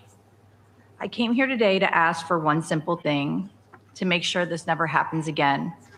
I filed a case under the Crime Victims' Rights Act because government secretly made a deal with Jeffrey Epstein. They signed a non-prosecution agreement. They made the deal behind closed doors. They never told me, and they never told any of us. Instead, they sent letters telling me to be patient, even though they knew the case was already over. For years, I believed there was an investigation happening. There wasn't. I think this is an important one. When I found out the truth, I went to my lawyer, Brad Edwards. He took my case in 2008, and he fought for me against the government for over a decade. We wanted to do the right thing for all victims, Together, we wanted answers to a simple question: how could this happen? We had to fight all the way to the 11th Circuit, which took years to get the emails between the government and Jeffrey's lawyers to help us understand what happened. When we finally got them, they showed something I will never forget. The government wasn't trying to negotiate with Epstein's lawyers. It looked like the government was trying to make him happy. They were trying to make sure that the punishment they were going to give him was okay with him. It seemed like they had forgotten that there were 40 of us kids who had been abused by him. I was so confused because where I come from, if you commit a crime, you go to jail. I have never heard the feds of letting you help them decide which crimes they're going to charge you with, or if you're cool with how long you're going to spend in jail. But I thought, what do I know? Maybe that's how it works for rich guys. That's how it did work for Jeffrey Epstein. Finally, after 10 years of fighting, in 2019, a federal judge finally ruled that my rights and that the rights of other victims were violated by the non-prosecution agreement. But there was nothing that could be done about it. There was no remedy. I just want to say it again. I'm sorry, I have to. The court found that the government violated the law and nothing happened. That means the law, the Crime Victims' Rights Act, 18 U.S.C. 3771, does not matter. And if the law has no consequences, it doesn't protect anybody. I was lucky to have a lawyer willing to fight for me for almost a decade. A lot of victims won't find that, especially in this case where everybody made us feel like we were crazy. So I'm asking you to fix that. Please fix the Crime Victims' Rights Act so it could actually help victims in the future. I have my own ideas and my lawyers have more ideas, but I really hope that if nothing comes of this, we can finally get the legislation right. There needs to be a clear definition of what it means to meaningfully confer with victims. I'm still not sure what that actually means, but I know it never happened for me. There must be real consequences and penalties in the statute that apply automatically when a court determines that a victim's rights have been violated. The answer after years and years of litigation cannot be nothing happens when you finally win and prove that your rights have been violated. If prosecutors choose to ignore victims, those victims' voices must be put on the record, memorialized, and preserved, especially when a deal is made behind closed doors. There needs to be attorneys' fees provision so victims can find lawyers who will stand up for them. If those changes had existed back then, maybe what had happened to me and so many others would have not happened. My case against the government for violating the rights of at least 40 of us Palm Beach kids was happening from 2008 to 2019. Do you know how many other girls Jeffrey abused in that time period? I bet the FBI knows. But the point is that Epstein continued to abuse other girls in New York, New Mexico, around the world, and even still here in Florida, well, after he was released in 2009, and everybody knew it. There were lawsuits. There were so many new articles. He was a registered sex offender, and still nothing was done by the government. Not until 2019 when he was finally arrested. None of those girls should have ever been abused. Jeffrey Epstein should have been in jail. If he had been in jail like any other man who did the same thing as him, he would have been, and there wouldn't have been a single victim after 2009. But he wasn't, and he did. He abused so many girls after 2009 at the same exact time that I was asking the government why he got the deal and why they violated my rights. That is the real injustice here. That is the real thing we need to prevent from ever happening again in this country. I was there for his bail hearing in 2019, and I spoke to the judge right in front of him about how dangerous he was. The bail was denied, and for the first time I thought, we might finally get justice. A month later, he was dead. Once again, the system failed us. Someone let him die in a secure prison, ensuring that he would never be held accountable for what he did to me as a kid. Since then, there have been prosecutions, there have been civil cases, there have been settlements, but none of that changes what was lost, and none of that fixes what was allowed to happen in the first place. We fought for years to get Jeffrey Epstein arrested. We fought to hold people accountable. We did not fight so that this could turn into something political or so that our rights would be violated once again. I lost years of my life fighting this, and so did many others. We did that so the next victim wouldn't have to. So don't let this work be in vain. Make the Crime Victims' Rights Act matter. Thank you so much. Thank you very much.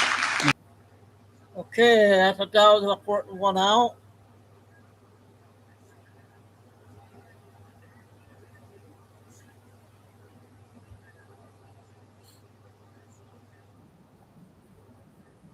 Two minutes. No equivalent Chinese program scheduled to put a sixth-generation aircraft on a carrier deck before the F/A-XX is operational. China built a fighter. The Navy built a fighter that can be launched from 60,000 tons of moving steel and recover on the same deck it left. The F/A-XX program carries financial and integration risks that no honest accounting can ignore. The aircraft is projected at unit costs comparable to the Air Force F-47, meaning approximately $300 million per airframe at production scale. The full acquisition, paired with the Sea Fleet, approaches spending levels that make this the most expensive Navy aviation program in modern history. The Super Hornet program delivered at unit costs nowhere near what the F/A-XX will eventually cost. The F-35C delivered at significantly more than original projections. Expensive carrier aviation programs do not historically get cheaper over time. Here is what we genuinely do not know. We do not know whether Boeing or Northrop Grumman will be selected when the August 2026 announcement arrives.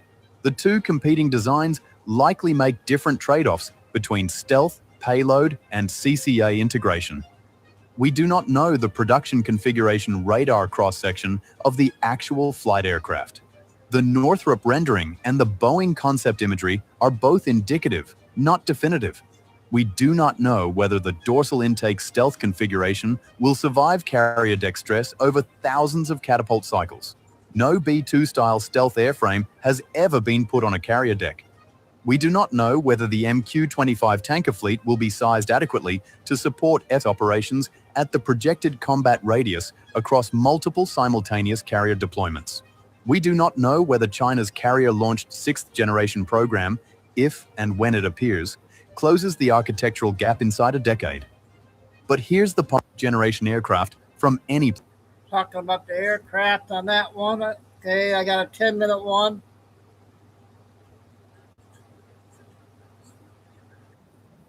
Let me know about this one here. And condos to prevent a market crash and why it's all by design. Now, at the precise moment that a segment of Canadian real estate was poised to become more affordable, the government has now stepped in to stop that from happening.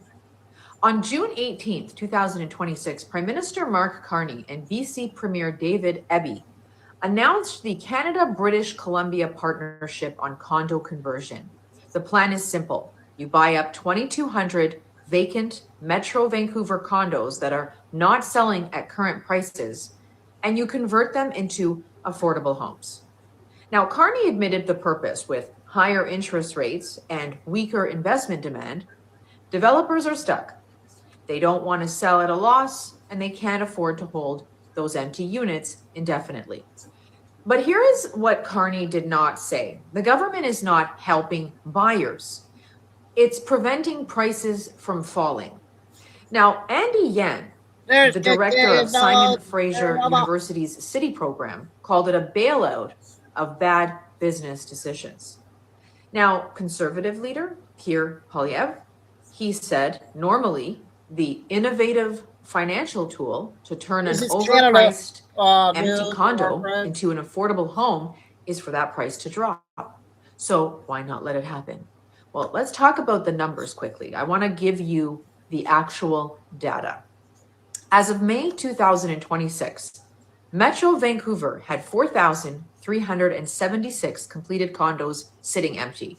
That was a 76% increase from the same period a year ago. Now, the inventory is concentrated in Burnaby, Richmond, and the Coquitlam Port Moody area, with concrete high-rise buildings accounting for nearly 80% of unsold completed inventory. Now, the federal government is planning to buy 2,200 units, roughly half of the unsold supply. At current average prices of roughly $1.1 million each, the total could reach 2.2 to 2.5 billion. The 2,200 units would represent about 77% of everything held by 25 private developers who currently have multiple unsold projects on their books.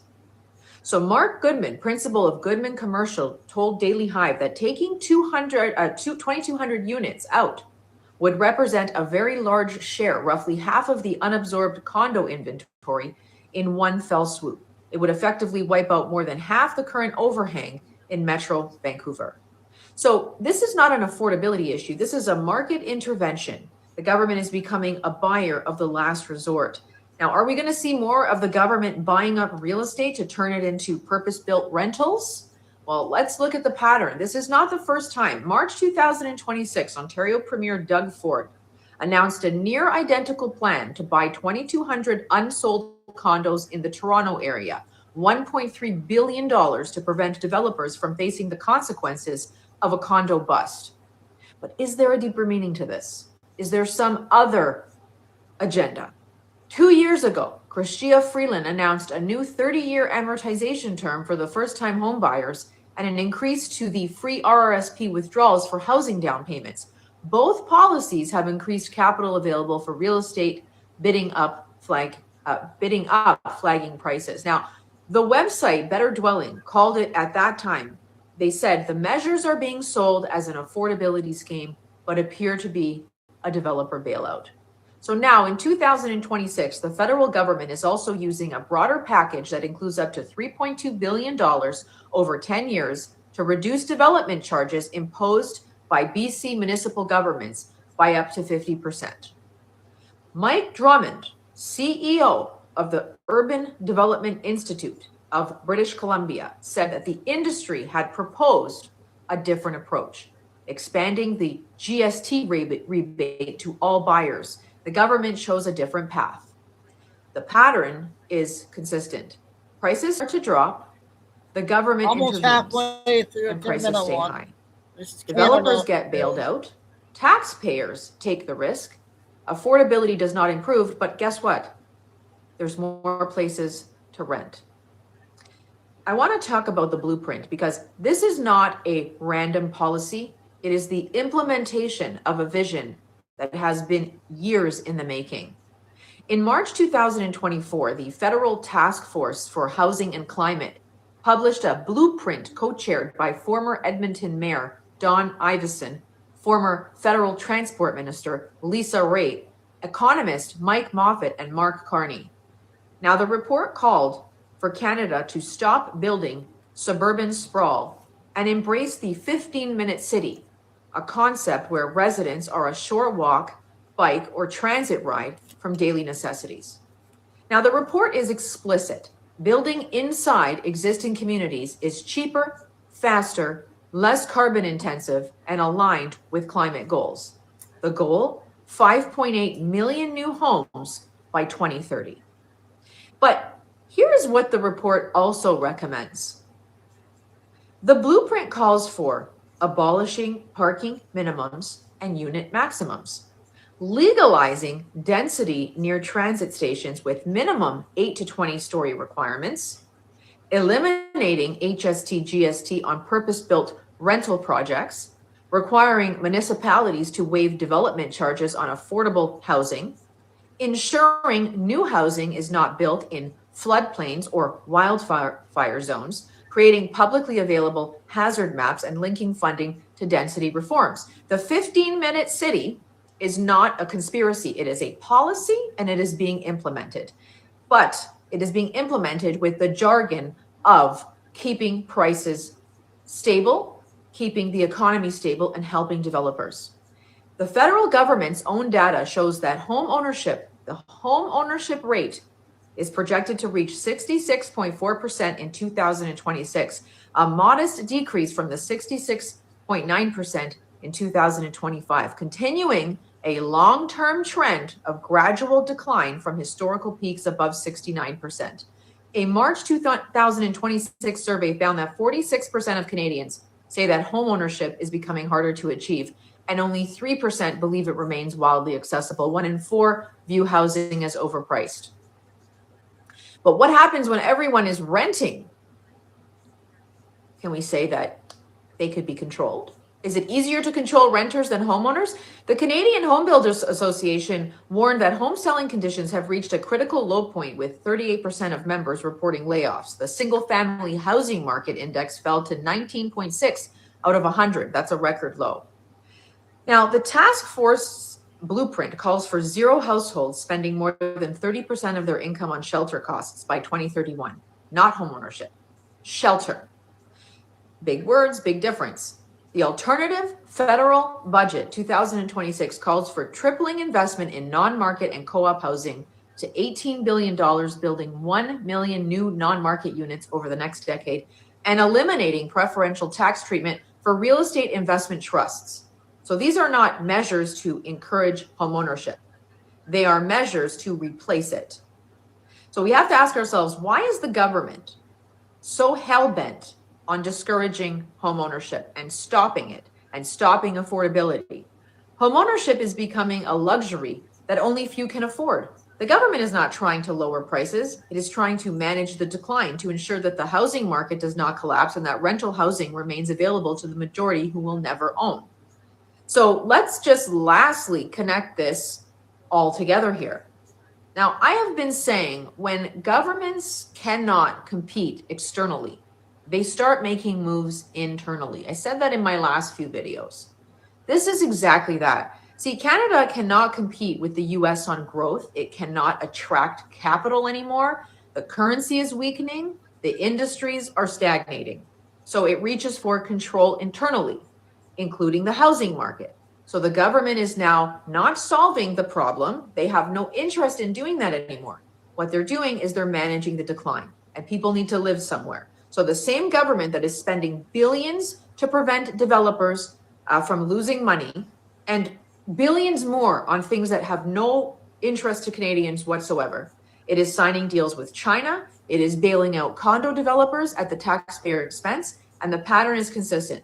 Government cannot compete externally, starts making moves internally. Housing, digital ID, social media bans, all of it in the same move, control of the internal environment, because the external environment is not cooperating. And people, I don't know, they're just voting for this. They're not realizing how serious this is, their future, their children's future. Now, are prices going to drop? Well, the answer is simple, because the government cannot let Canadians see what happens when the market actually corrects, because the government is propping up an economy that really cannot stand on its own, because the government is bailing out developers while ordinary Canadians cannot afford a home. So please let that sink in. So that was the Canadian lady there for the news out there. She did a good job on that one. I got 5 short ones coming up, and then one Doug 12-minute and a short Doug 3-minute. No cat lady yet.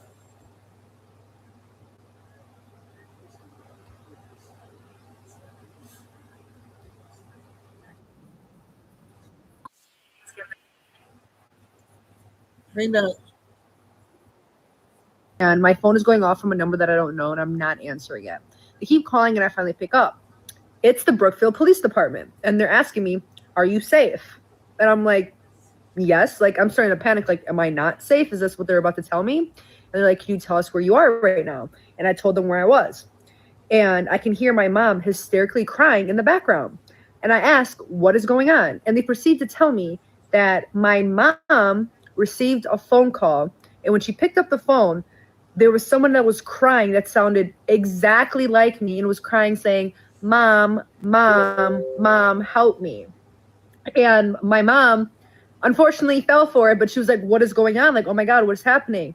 And the voice recorder was saying, "Mom, please help me. I made a mistake. I need help." And after that, a male proceeds to get on the phone and says that we have your daughter and we're holding her ransom. Like, we need $100,000. If you don't give us the money, we're going to send her over the border with the cartel and traffic her. Absolutely insane. This phone call proceeded to go on for like 30 minutes. They told my mom to, if there's anybody around her, to step out of the room so that nobody can hear, trying to give her all these instructions to try to get money out of her. And every time she was trying to hang up, he's like, "If you hang up, we are going to her," which is absolutely insane. And at the same time, while this is all going on, there's a recording that sounded just like me in the background, crying and hysterically screaming, crying for help. Like, and this person is saying the police can't help. There's nothing you can do. You have to give us this money. And finally, the Brookfield Police Department came to where my mom was to like basically like stop the scam from going on. Just be aware. This is like absolutely. My mom almost went to the hospital for having a heart attack because she said the voice recording was literally just like me and was sounding like key to key exactly like me. Very creepy. Like, just be aware. That was a sad one there.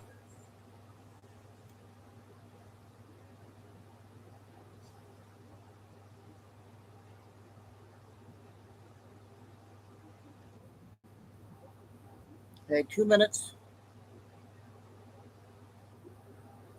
The Mamdani election, people keep asking, how do these DSA members keep getting elected? These are some of the most radical people. Where are the New Yorkers? And a lot of people will say, oh, it's because of whatever fraud. And I'm not saying fraud doesn't happen. Of course it does. We see it. It happens on local levels. People do it all the time. It happens. But there is also another issue that the New York Post brings up. How just 7% of voters, mostly young and newer to New York City, got Mamdani, New York City's first socialist, in the office. So I was specifically looking at the numbers of this election. So let's break down the numbers. And I'm saying this because apathy is also a huge thing that needs to be talked about. And the more we just blanket everything on fraud, the more we create apathy and people just don't go out and vote. So less than, in this election that elected Mamdani, less than half of the registered voters went out to vote, and only 14% of the total population of New York City even voted for Mamdani. The truth is, whether there was this or that the majority of the voter, over half of the voters, did not go out and vote. It was mostly young people that voted and people that have lived in New York City for less than 5 years that voted in New York City's first openly socialist mayor. Another thing I want to bring up while we're here is Mamdani and DSA members. They use the Democratic Party as a vehicle to get into office, but they actually don't. With the Democratic platform, they are much more extreme than that, but they have to use that in order to get into office. And another tactic they use is ballot harvesting, which I don't know what the rules are in New York, but in Los Angeles, that's where you see them going out, and they'll go to homeless shelters. You heard about Skid Row, the investigations there. They are very, very, very aggressive in their ground game, going to places like that and getting votes. And in California, ballot harvesting is actually like kind of legal, but these are tactics that they use. I'm very glad that. Okay, our other TikTok lady, I got 3 5-minute ones. So we get on there, and then we'll get to Doug's videos.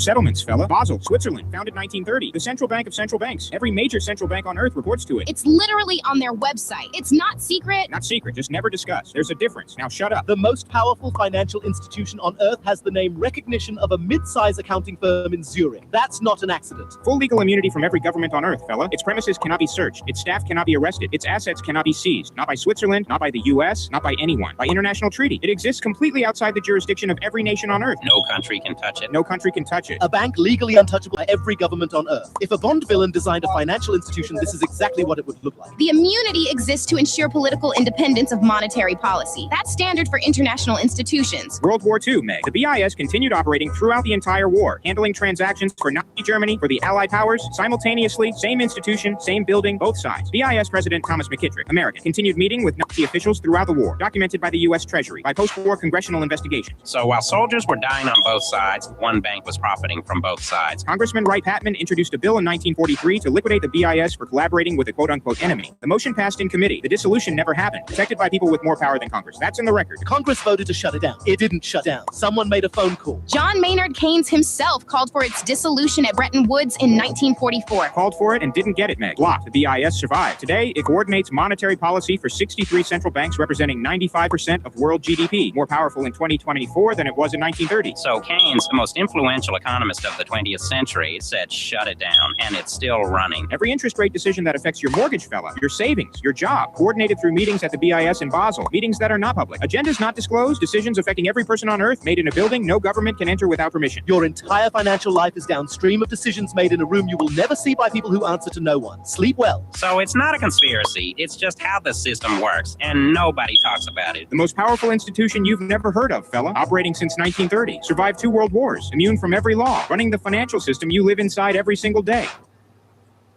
Hey, we'll call that cartoon news. Cartoon news.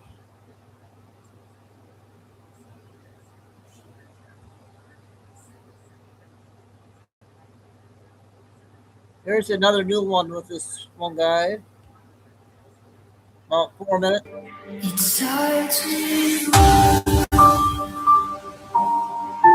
This was a half hour ago, you guys. It's a good one.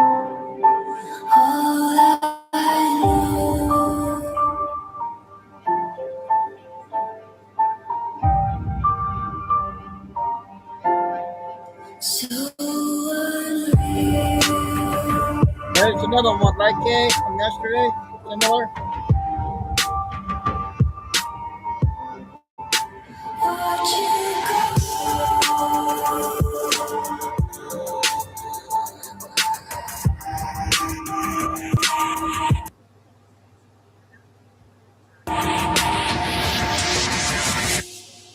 I tried so hard and got so far, but in the end, it doesn't even matter. I had to fall to lose it all, but in the end, it doesn't even matter. I tried so hard and got so far, but in the end, it doesn't even matter. I had to fall to lose it all, but in the end, it doesn't even matter. It's hard to know.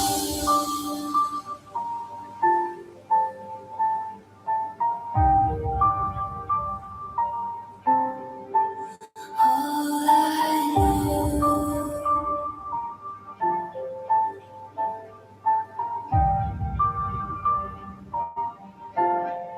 So unreal.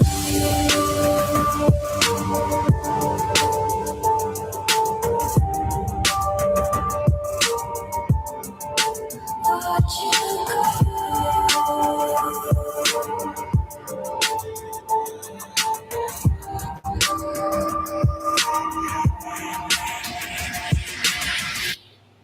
I tried so hard and got so far, but in the end, it doesn't even matter. I had to fall to lose it all. But in the end, it doesn't even matter. I tried so hard and got so far. But in the end, it doesn't even matter. I had to fall to lose it all. But in the end, it doesn't even matter.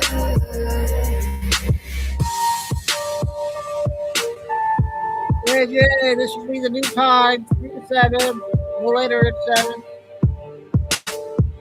6 and 7.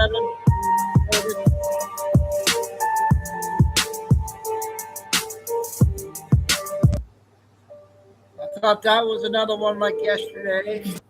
And I don't normally do this, but I got a video I'm going to play.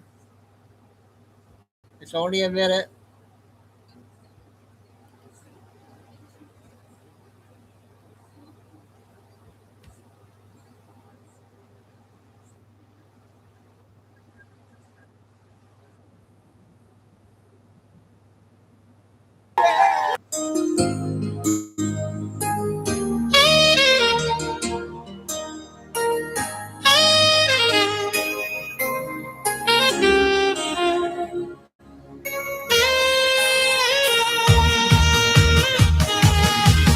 Happy birthday to you.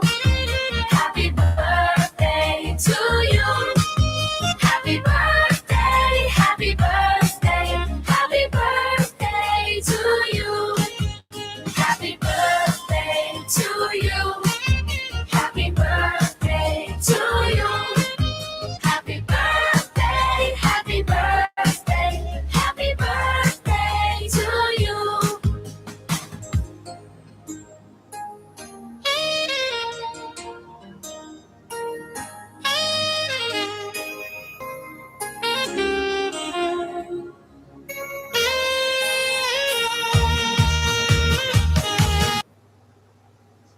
Hang on, Maria. Have a good day.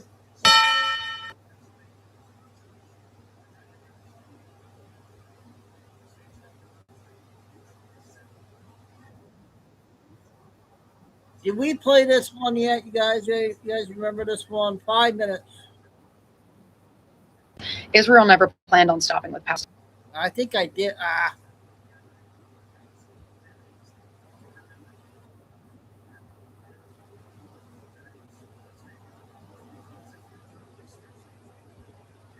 I lost it. Where'd it go?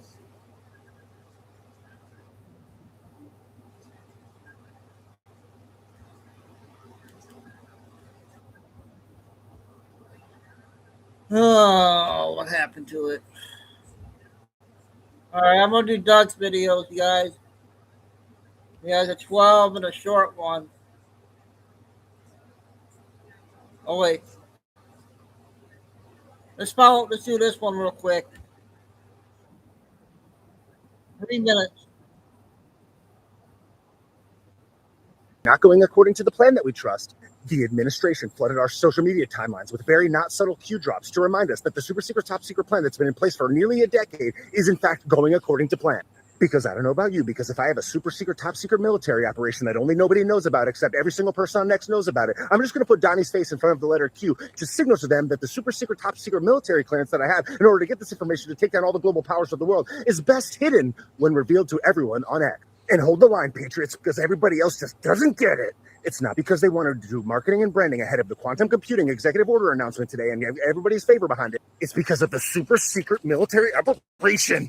Lock down the country, plan. Rushed mystery juice that enriched everyone in Big Pharma, all the worst people, plan. Passed the multi-trillion-dollar CARES Act that inflated the value away of normal dollars that's in everybody's pocket, but raised asset prices for all the rich people that hold all the assets. Plan, lock down the entire country, tank the stock market, reduce the value of people's 401ks, retirement accounts, and investor brokerage accounts, only to print a bunch of money, give it away to people basically for free, inflate the value of the stock market to record highs, and create a bubble that everybody who already had the money was able to buy on the cheap while everything was locked down. Plan, Marco Rubio would be Miriam Madison's perfect little puppet. Secretary of State. Plan, Lindsey Graham is bloodthirsty for, wants to keep us in the Middle East forever. Re-elect. Plan, we're going to make housing more affordable by keeping the price of housing high. 50-year mortgage.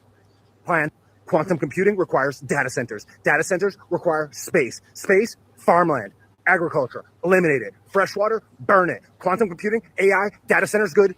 Plan. Because what everybody doesn't understand, now stick with me here, Patriots, is that the data centers that everybody's been saying are bad because they eat up the farmland and burn all the fresh water, they are actually good because of quantum computing, because of the plan. Because if the executive order about quantum computing is good, that means that the data centers are good, which means that the farmland being burned is good, which means that the water being burned is good. So the farmland is bad, the water is bad, quantum computing is good. It's all part of the plan. And you know who's going to make all the money by building all of those data centers? The rich elites. They should build the data centers that we run the quantum computing on, that take up the farmland, that burn the fresh water, that increase the cost of our utilities to enrich them.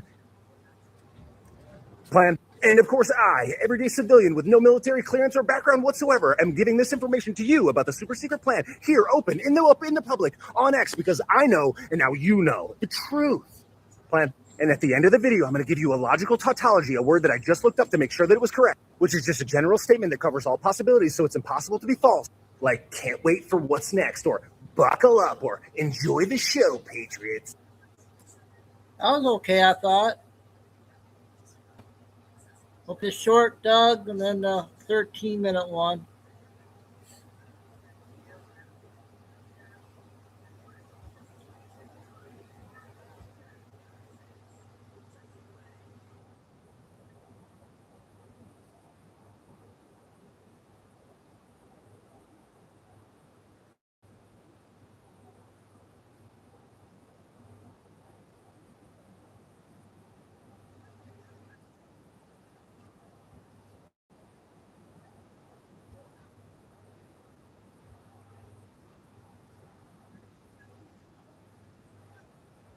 Government had a rule called metering. That is, as people were overflowing on the borders under Biden, they metered them saying, stay in line, you'll get to come in, but stay in line. It meant that you could only let in a few people each day at these busy border crossings so things didn't get too crazy for the safety even of the illegals' lives. Now, some people waiting in Mexico said they should be treated like they already arrived in America and they should get to apply right away. And then the courts below said, yeah, but the Supreme Court looked at the words of the actual law and said, no, if you're in Mexico and you're in line, the Immigration and Nationality Act of 1952 states governs the process by which an alien who arrives in the United States is inspected by border officials. It's deemed an applicant for admission and may apply for asylum. So you have to be here to apply for asylum. The question in this case is when an alien who seeks to enter the United States from Mexico, if he arrives in the United States within the meaning of that phrase in two key INA provisions, when the alien is standing in Mexico at the border, or only when the alien actually crosses the border and enters the country. Overwhelming majority said no. An alien is not here if they're in line. And I'll let you guys guess who you think went against this ruling. 6 justices voted for it in a 6-9 split. Who do you think voted against expanding illegal alien rights in America? Judge Alito wrote the opinion. Okay, the second to vote for it, Justice John Roberts, Clarence Thomas, Gorsuch, Kavanaugh, and Barrett. 3 of those are Trump appointments. Those are the Republican appointments, the conservative justices. They said that arrives in the United States mean you have to actually cross the border and step inside. Yes, this is being argued at the Supreme Court. The words actually have meanings, that you have to be here to be here. Depends upon what the meaning of the word is. Yeah. Democrats and these liberal justices live in insanity. I'm Doug, in exile. So that was a short one.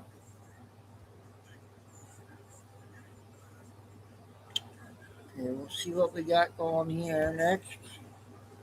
I'm going to play this 3-1 until I find other Doug video.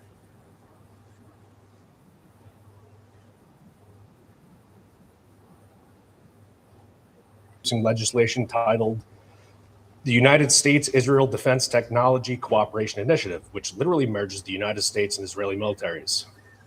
They also recently raised the age limit for enlistment for more military-aged men, or goyim, to go die in the meat grinder overseas for Israel, while Jews here in the U.S. incrementally advance the permanent technocratic surveillance and authoritarian police state, and Stephen Miller wants nothing short of martial law. So that's great news. I'll just cut to the chase here. These United States of America are occupied. Every single fiber of the American government, from the top down to local, has been compromised in some way, shape, or form. It isn't a theory that Jews hold positions that are disproportionately overrepresented in just about everything, such as the media, financial and banking systems, tech and surveillance, education, the justice system, law enforcement, tunnels with children and mattresses, terrorism, and healthcare and chemo. And everyone's wondering why so many people are getting sick and dying. I mean, if someone gets an injury to their skin, even if it's just road rash, you go into a clinic or an ER, and they're going to give you a tetanus shot, which has aluminum and formaldehyde in it. And doctors are now giving that every 5 years instead of 10, which was the previous recommended. So vaccines are literal bioweapons. So just think about aluminum in a microwave, and then maybe reconsider what these 5G towers that are popping up all over the place really are. But I digress. I wasn't expecting my scheduled meeting with Chief Sanders to get canceled after informing those present at the meeting last time on the nefarious tech like flock drones, dispatch tech, etc., that's being used in our community. For the record, my phone got hacked, stopped working, I had to get a new one. My garage door randomly opened up one day, and the lights in my house have randomly turned on and self-adjusted the brightness. If that was all done by a ghost, then it was Ghost Bergenstein. This is directly from the New Testament, being that we just closed with that, and these are not parables. John 8:44. Jesus was speaking to Jews. Ye are of your father, the devil, and the lusts of your father ye will do. He hath been a murderer from the beginning, and abode not in the truth, because there is no truth in him. Revelation 2:9 and 3:9. I know thy works in tribulation and poverty, but thou art rich. And I know the blasphemy of them, which say they are Jews, and are not, but are the synagogue of Satan. 3:9. Behold, I will make them of the synagogue of Satan, which call themselves Jews, and are not, but do lie. Behold, I say, I will make them that shall come and worship before thy feet, and thou shall know that I have loved thee. Sorry to break it to the non-Bible reading folks, but there's no Star of David in the entire Bible, and you should know that Israel, as we just referenced, is actually Jacob, a man who God renamed Israel, and his 12 children started the 12 tribes of Israel. They were Israelites, not Jews, or the current state of Israel. The unconstitutional attack on the First Amendment.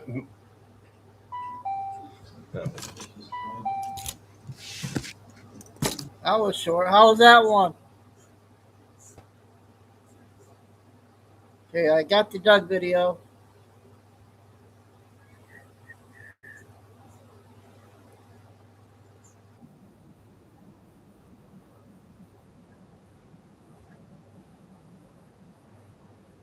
In New York, the takeover of the Democratic Party. Letitia James, a Democrat. Watch her lose her caca here over these socialists, because the Democrat Party knows this socialism is going to make them lose on the national front this fall and in 2028. Here's Fox News showing Letitia James. Welcome to Doug in Exile. Subscribe. Some of the candidates that he has supported, Mondami, are individuals who do not understand the politics of New York City, the cultural differences from district to district, who have not been part of the history and the struggle.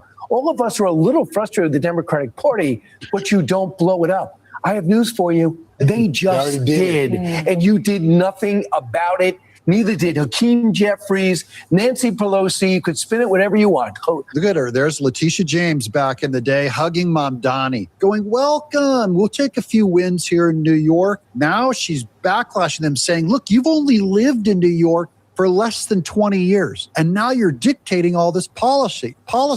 And Letitia James is going like, look, I'm a grifter. I'm an old school Democrat grifter on all my property and all this stuff. The new socialists like Mamdani in this party hate the Democrat Party. I got every clip to support it. By the end of this thing, you'll understand what's at stake. It's mostly Democrats going, we've lost control of our party. Watch this. Hakeem Jeffries on CNBC will not take a stand against these socialists. All they can think about is just defeat Trump. Trump bad. My question is how you're going to work with some of these folks. I want to just read you. This is from the Wall Street Journal. This is Chevalier, who, as you know, just won, was the leader of the anti-Israel protests at Columbia University after the 2023 Hamas massacre. She was for Hamas, they write.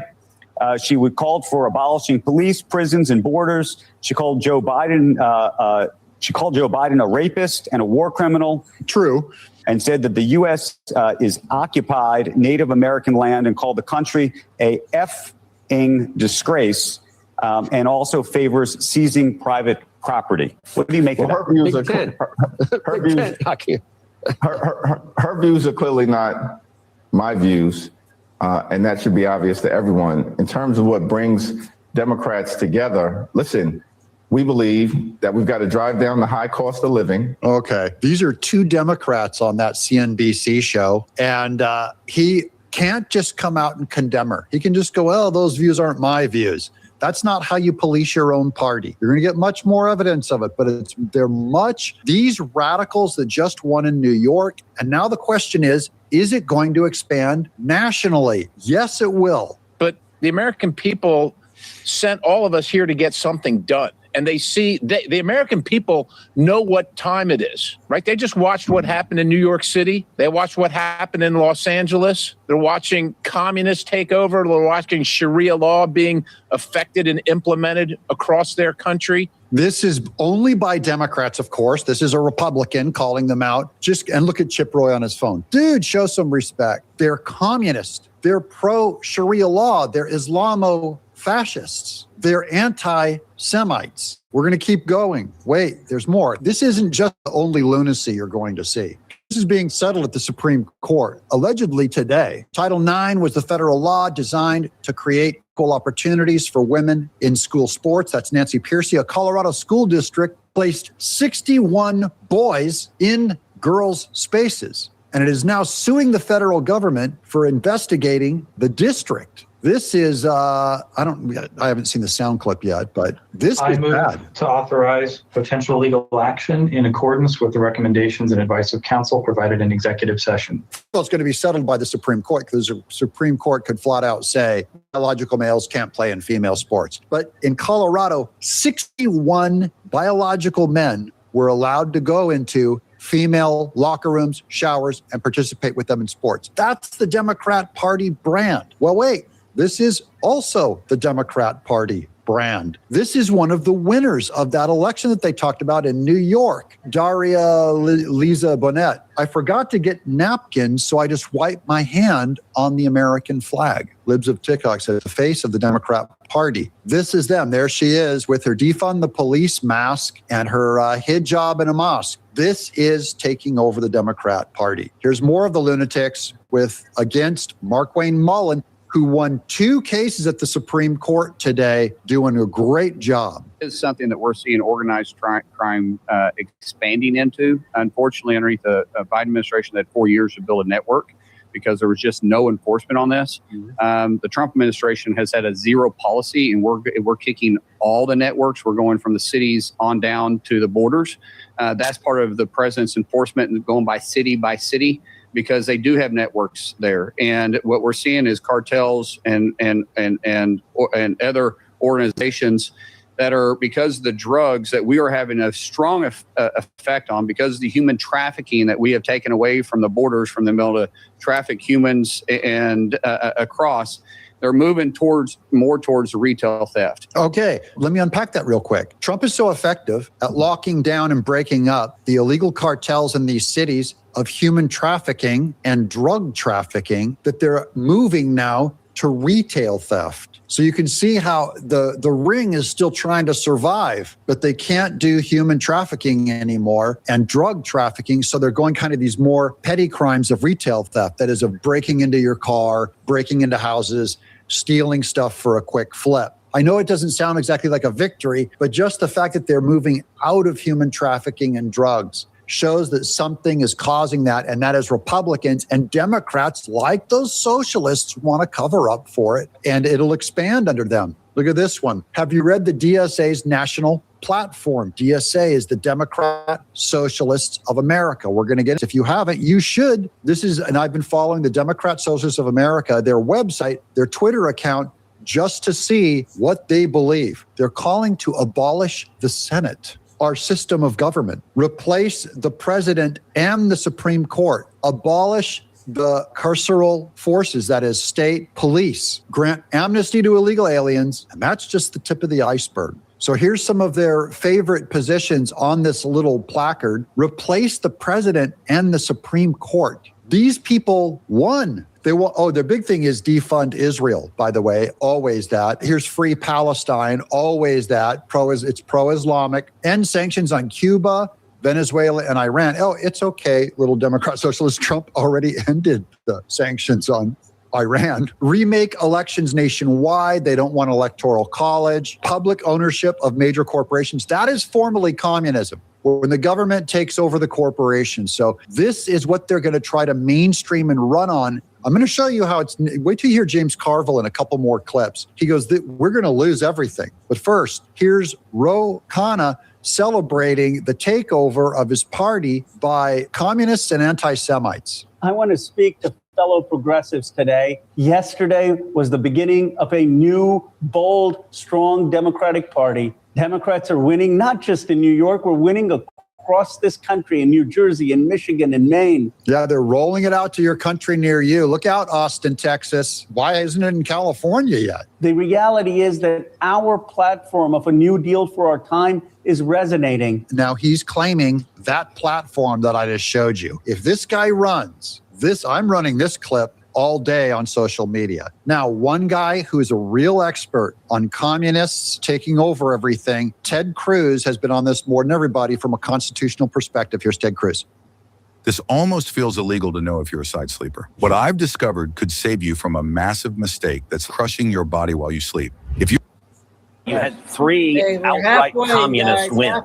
The Democrats today, there's no reason, there's no moderation. One of the three candidates who won last night and is now the Democrat nominee, presumably will become the Democrat congresswoman, described how when her hands were dirty, she didn't have a napkin, so she just wiped it on the American flag that she saw there. She founded an organization whose objective, and I'm quoting here, is to eradicate Western civilization. Yeah, we quoted that yesterday. What does this mean on the national level? See, this used to be, these were little rich activists. They're rich, over college educated, tiny activists that ran their anti-Jew stuff, their pro-Muslim stuff, privately kind of in a college. They were tiny clubs and groups. Well, Mamdani was the first one they let in as a mayor. So now they're going to affect the Congress. So this could be 3 new Congress people now influencing law, working on committees. If the Democrats win in the fall, get a majority, they can put these people on committees. Because you wonder, why is Ilhan Omar on committees? Why are these Congress people on committees? Because they were put there by Democrats. So now you go from a tiny weirdo college activist to affecting our law. And frankly, they can campaign a lot on TV. Who else is supporting this? Lunatic, absolute communist antichrist, Bernie Sanders. Never put an X next to this guy. This is the guy that honeymooned in communist Russia. Look at that black fist back there. Not the many, not the few solidarity. So let me give you the good news. Oh.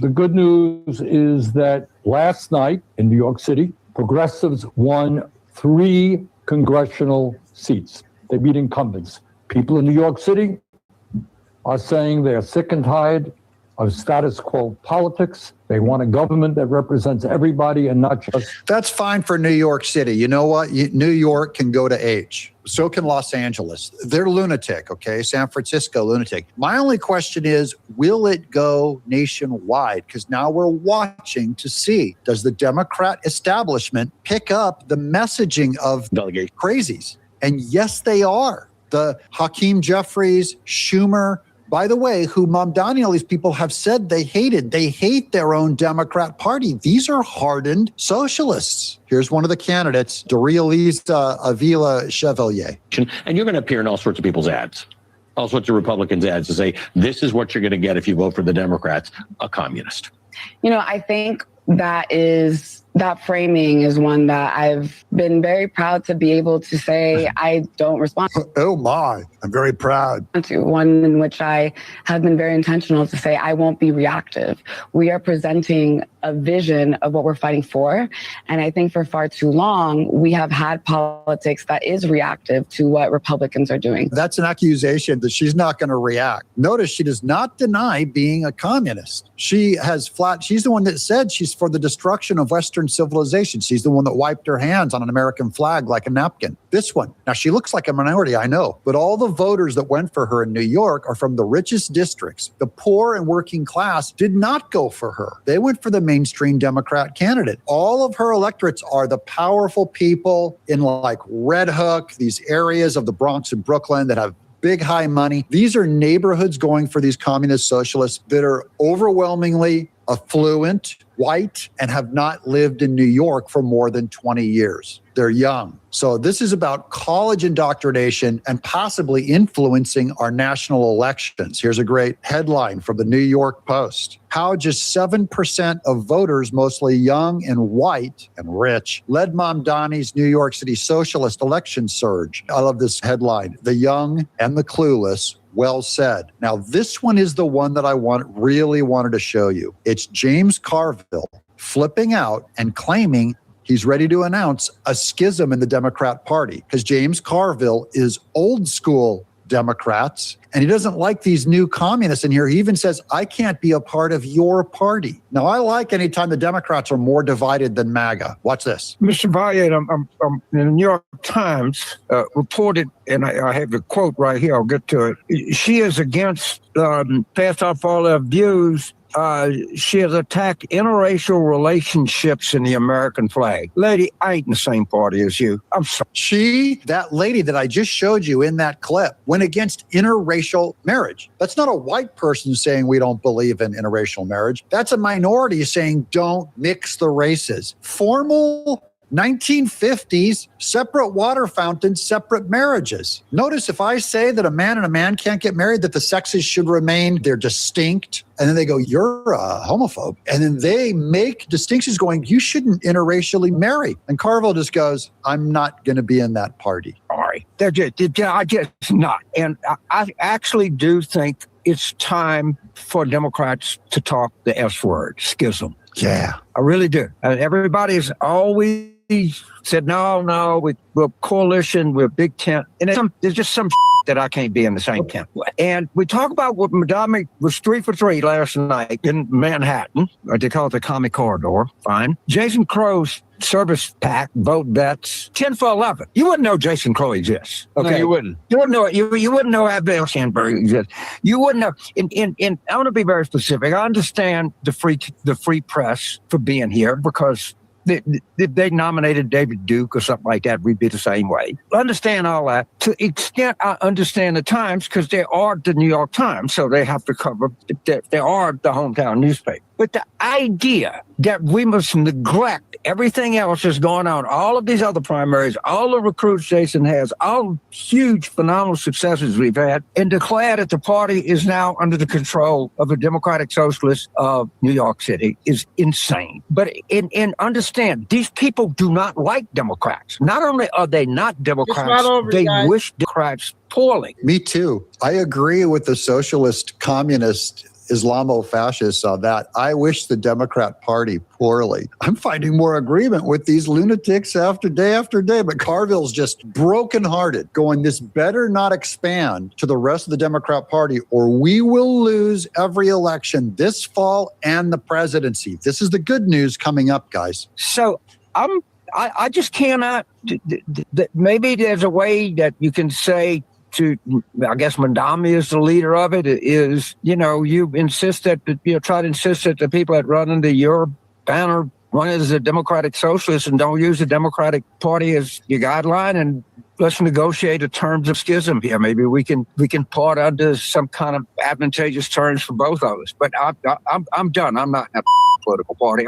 I am totally comfortable in a political party that spends time questioning the policies of the government of Israel. In fact, I'm enthusiastic about that. I don't want to be in a political party that denies the right of the state of Israel to exist. That's just not, I just can't do that. I'm sorry. It's just not doable. They are a great gift to Donald Trump. Win. Do you hear that? In conclusion, the Democrat national lunacy is a great gift to Donald Trump, and that's good news for us. Don't forget to subscribe, guys. Many more videos to come. Okay, that was a big one there, huh, you guys? All right, I'm going to finish the last half hour on the short ones. I got a lot of short ones I want to get. No cat lady today.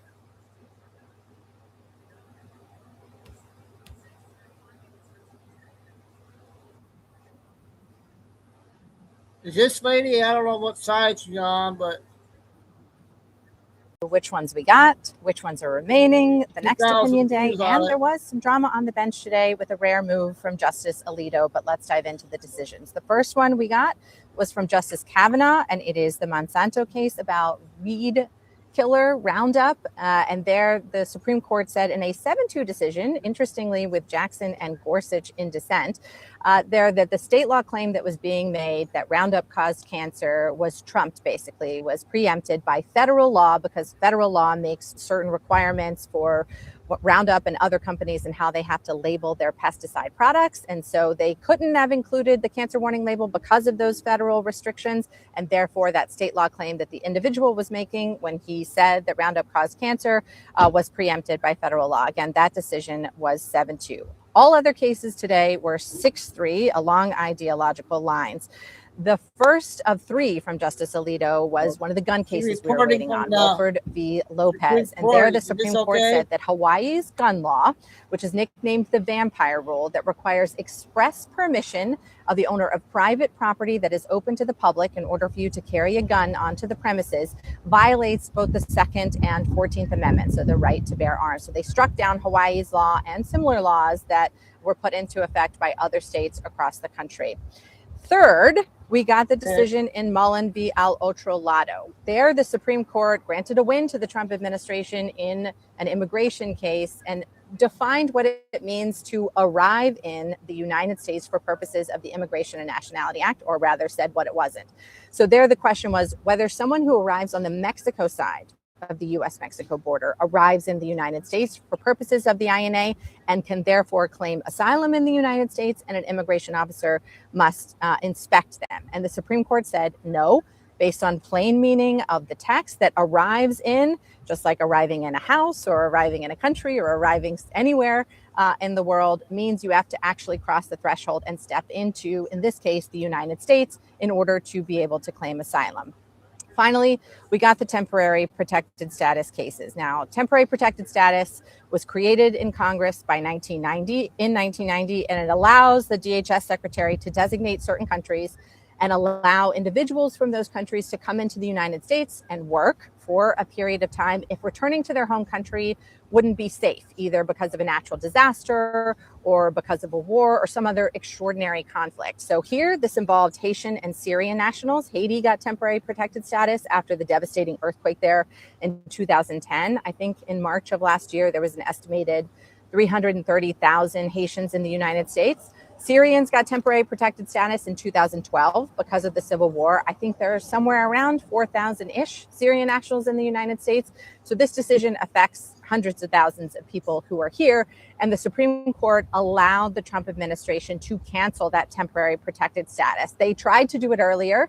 The Supreme Court wouldn't let them, and they put that decision on hold. And now the Supreme Court said, even though the legal challenge will continue, that they will continue to say that that's unconstitutional, that the Trump administration can enforce and effectively end the temporary protected status for those groups. They also said in that decision, again, 6-3 by Justice Alito, that their constitutional claim was also likely to fail. Now to the little bit of drama that we got on the bench with Justice Alito. So in the case involving aliens who arrive at the Mexico border, Justice Sotomayor dissented in that case and took the rare step herself of reading her dissent from the bench. Typically, a justice in dissent does not read, but that means that she feels really strongly about that case. She read for a while from her dissent, after Alito had read from his majority opinion, and then he responded to her kind of off the cuff in the moment, which to my knowledge, I have not seen happen before.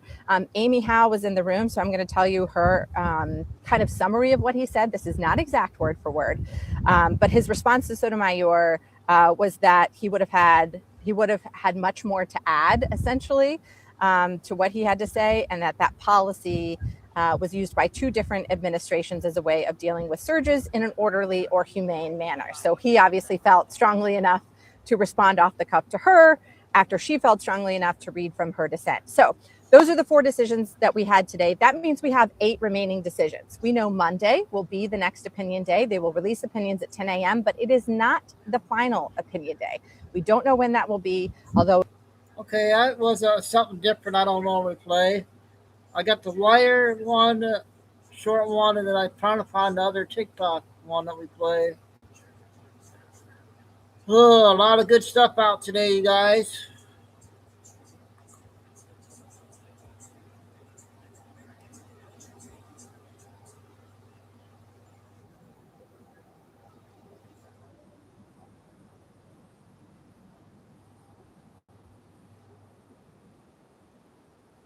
I didn't play yesterday one.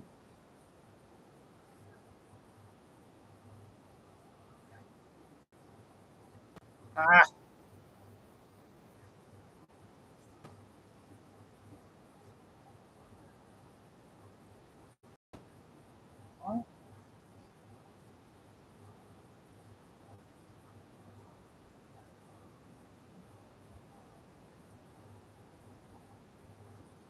Ah.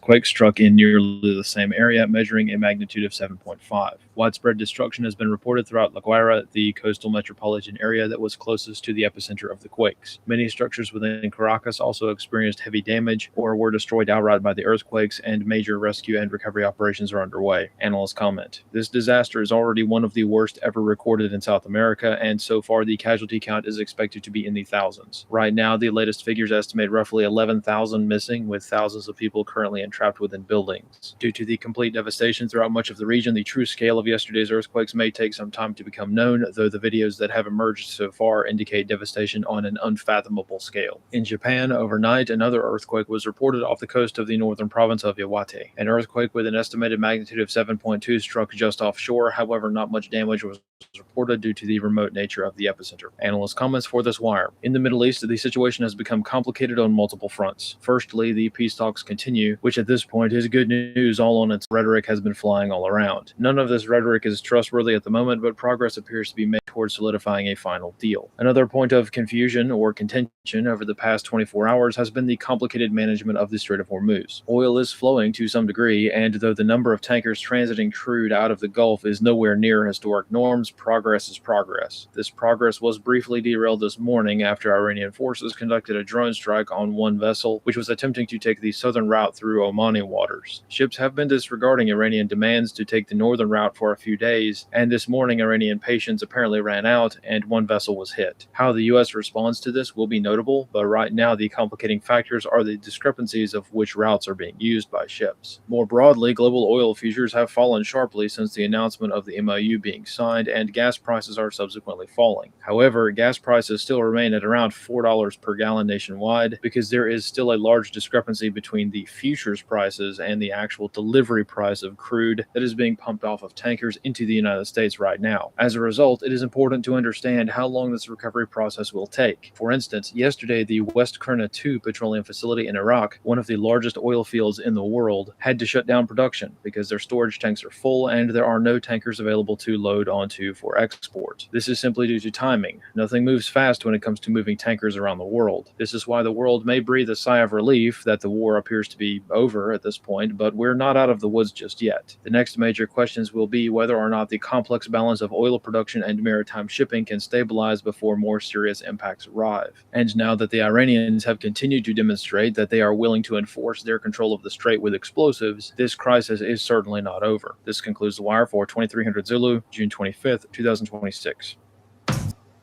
Okay, I want to go another 15 maybe, see how many I can get in.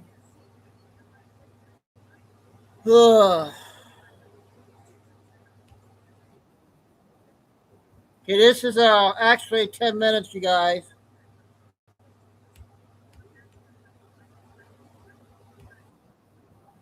Remember, not to declare, but to reflect.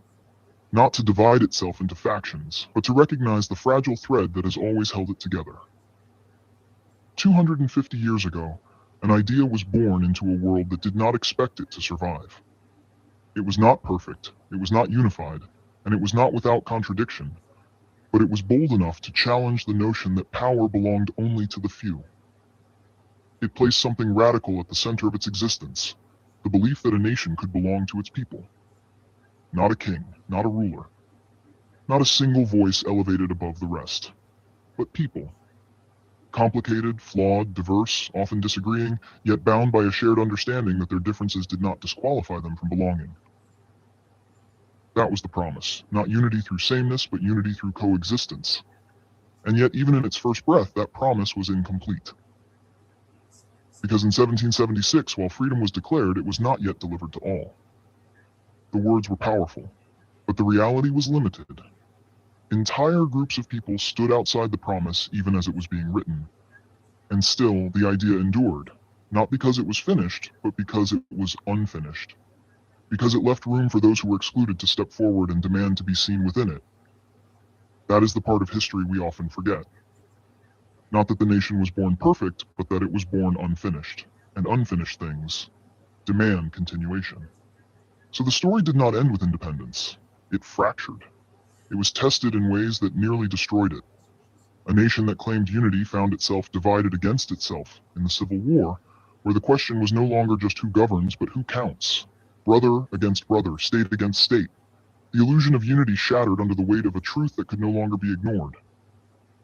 And when the war ended, unity was not magically restored. It had to be rebuilt. Slowly, painfully, imperfectly. Laws changed, but hearts resisted. Progress was written, but not always honored. The nation claimed to move forward, yet carried its fractures with it. And still, the people kept pushing. Generations later in the civil rights era, the promise was challenged again. Not with armies, but with voices. Not with cannons, but with courage. People stood in the streets, marched across bridges, faced violence without returning it. All to say something that should have never needed to be said again. That the promise belongs to all of us, or it belongs to none of us. That was not division. That was correction. That was the people refusing to let the nation forget what it claimed to be. And now here we are, 250 years removed from a declaration that was never meant to be the final word, but the first. And we find ourselves once again asking the same question in a different form. Who does this nation belong to? Because somewhere along the way, the act of remembering became something else. It became an event, a spectacle, a stage. It became something that could be organized, branded, structured, and delivered. And when remembrance becomes performance, it begins to lose its connection to the very people it is meant to honor. A nation's anniversary is not meant to belong to a single moment or a single message.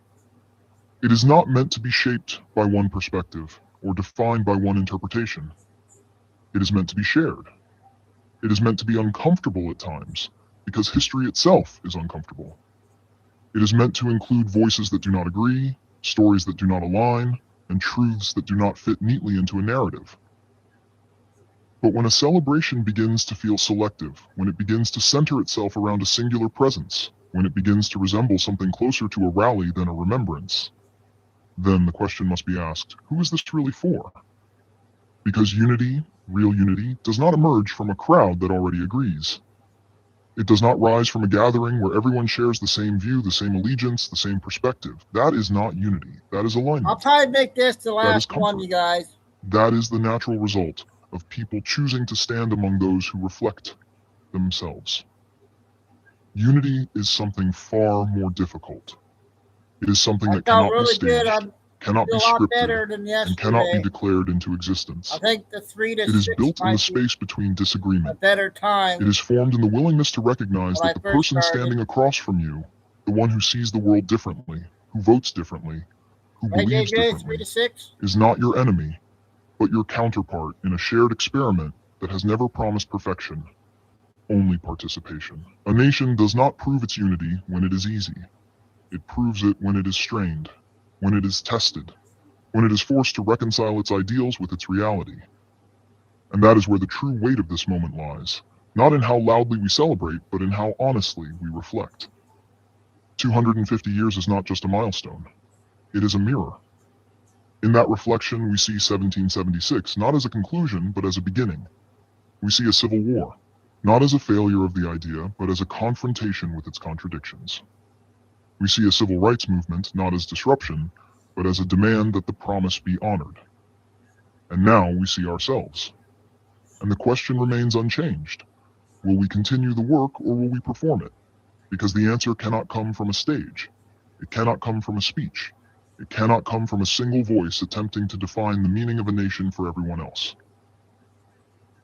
It must come from the people themselves, from the worker who rises before the sun and returns home after it is set, from the teacher who shapes minds without knowing which ideas will take root, from the veteran who served believing in something larger than themselves, from the parent trying to create a better future for their children, from the protester who refuses to accept injustice, from the believer who holds on to hope, from the skeptic who demands accountability. These are the voices that carried the nation through 1776. These are the voices that endured the Civil War. These are the voices that marched for civil rights. And these are the voices that still matter now, not because they agree, but because they exist together. And that is what makes this moment so important and so fragile. Because when we begin to shift the focus away from the people and toward the performance, we risk forgetting the very foundation upon which everything else stands. We risk turning something that was meant to belong to everyone into something that feels owned by a few. A strictly nonpartisan moment is not one without disagreement. It is one where disagreement is allowed to exist without being weaponized. It is one where history is not rewritten to serve the present, but examined honestly so that it is understood. It is one where no single group, no single ideology, no single leader claims ownership over something that was never there to own. Because the truth is simple, even if it is difficult to accept. No administration owns history. No party defines a nation. No individual represents the totality of a people. And yet, time and again, we are tempted to reduce something vast and complex into something narrow and controlled. We are tempted to believe that if we can just amplify one voice loud enough, if we can just gather enough people in one place, if we can just present a unified image, then we have achieved unity. But unity is not an image. It is not a moment. It is not something that can be captured in a photograph or broadcast across a screen. It is something that exists in the everyday choices of people who will never stand on a stage, who will never hold a microphone, who will never be seen as the face of anything, yet who collectively define everything. So as we look at this milestone, as we watch the celebrations unfold, as we hear the words that are spoken and the narratives that are presented, we must ask ourselves a question that cannot be avoided. Are we celebrating a nation, or are we watching a performance? Are we honoring the people, or are we being asked to focus on something else? Are we remembering what brought us together, or are we being shown what keeps us apart? Because the answers to those questions will determine not just how we see this moment, but how we carry it forward. If this is truly about 250 years, then it must be about all of them. The triumphs and the failures, the progress and the setbacks, the moments of unity and the moments of division. It must be about the full story, not just the parts that are convenient or comfortable. And more importantly, it must be about the people who continue that story every day. Not the people who are easiest to represent, not the people who fit neatly into a narrative, but all of them. Especially the ones who feel unseen, especially the ones who feel unheard, especially the ones who stand outside the crowd and wonder if they were ever meant to be included. Because they were. They always were. That was the point. From 1776 to a nation divided to a people demanding to be seen, to this very moment. The thread has never changed. The nation is its people, all of them, not just the ones who agree, not just the ones who show up, not just the ones who are heard. All of them, because without them, there is no nation to celebrate, only a stage. And stages, no matter how grand, eventually go dark. We are the voice behind the mask, and the people are the nation. Masks fade, but the echo of a free voice endures. There are moments in history when a nation is called not to speak, but to remember. Not to declare, but to reflect. Not to divide itself into factions, but to recognize the fragile thread that has always held it together. 250 years ago, an idea was born into a world that did not expect it to survive. Have a good night, exactly. It We'll was see not you perfect, regular it was not time unified, tomorrow. and it was not without contradiction. But it was bold enough to challenge the notion that power belonged only to the few. It placed something radical at the center. Okay. That was good. End the show with. Well, okay, I did it. 3 hours, like I was trying to say. I feel a lot better today. I'll talk to you about it later. So, we're down to July or June 26th, you guys. We got 8 days till the 4th of July. And if anything breaks, any big news, I'll come back on. I don't want to overdo myself. But if we get any big stuff, I'll be on. And happy birthday, Maria. Hope you have a good favorite dinner tonight. And thanks, Bob, Spiny Eagle, Carol, Tim, Lucy, and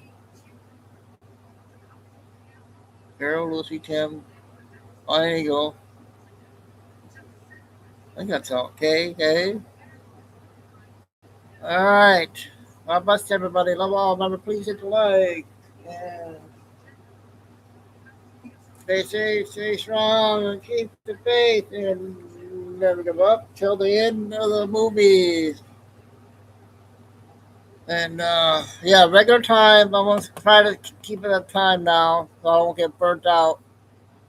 3 o'clock. So unless something happens, and signing off, Chico Dude, and hi to Bella and Ariella. And we'll see you, Chico Dude, tomorrow afternoon. If not soon, if anything happens.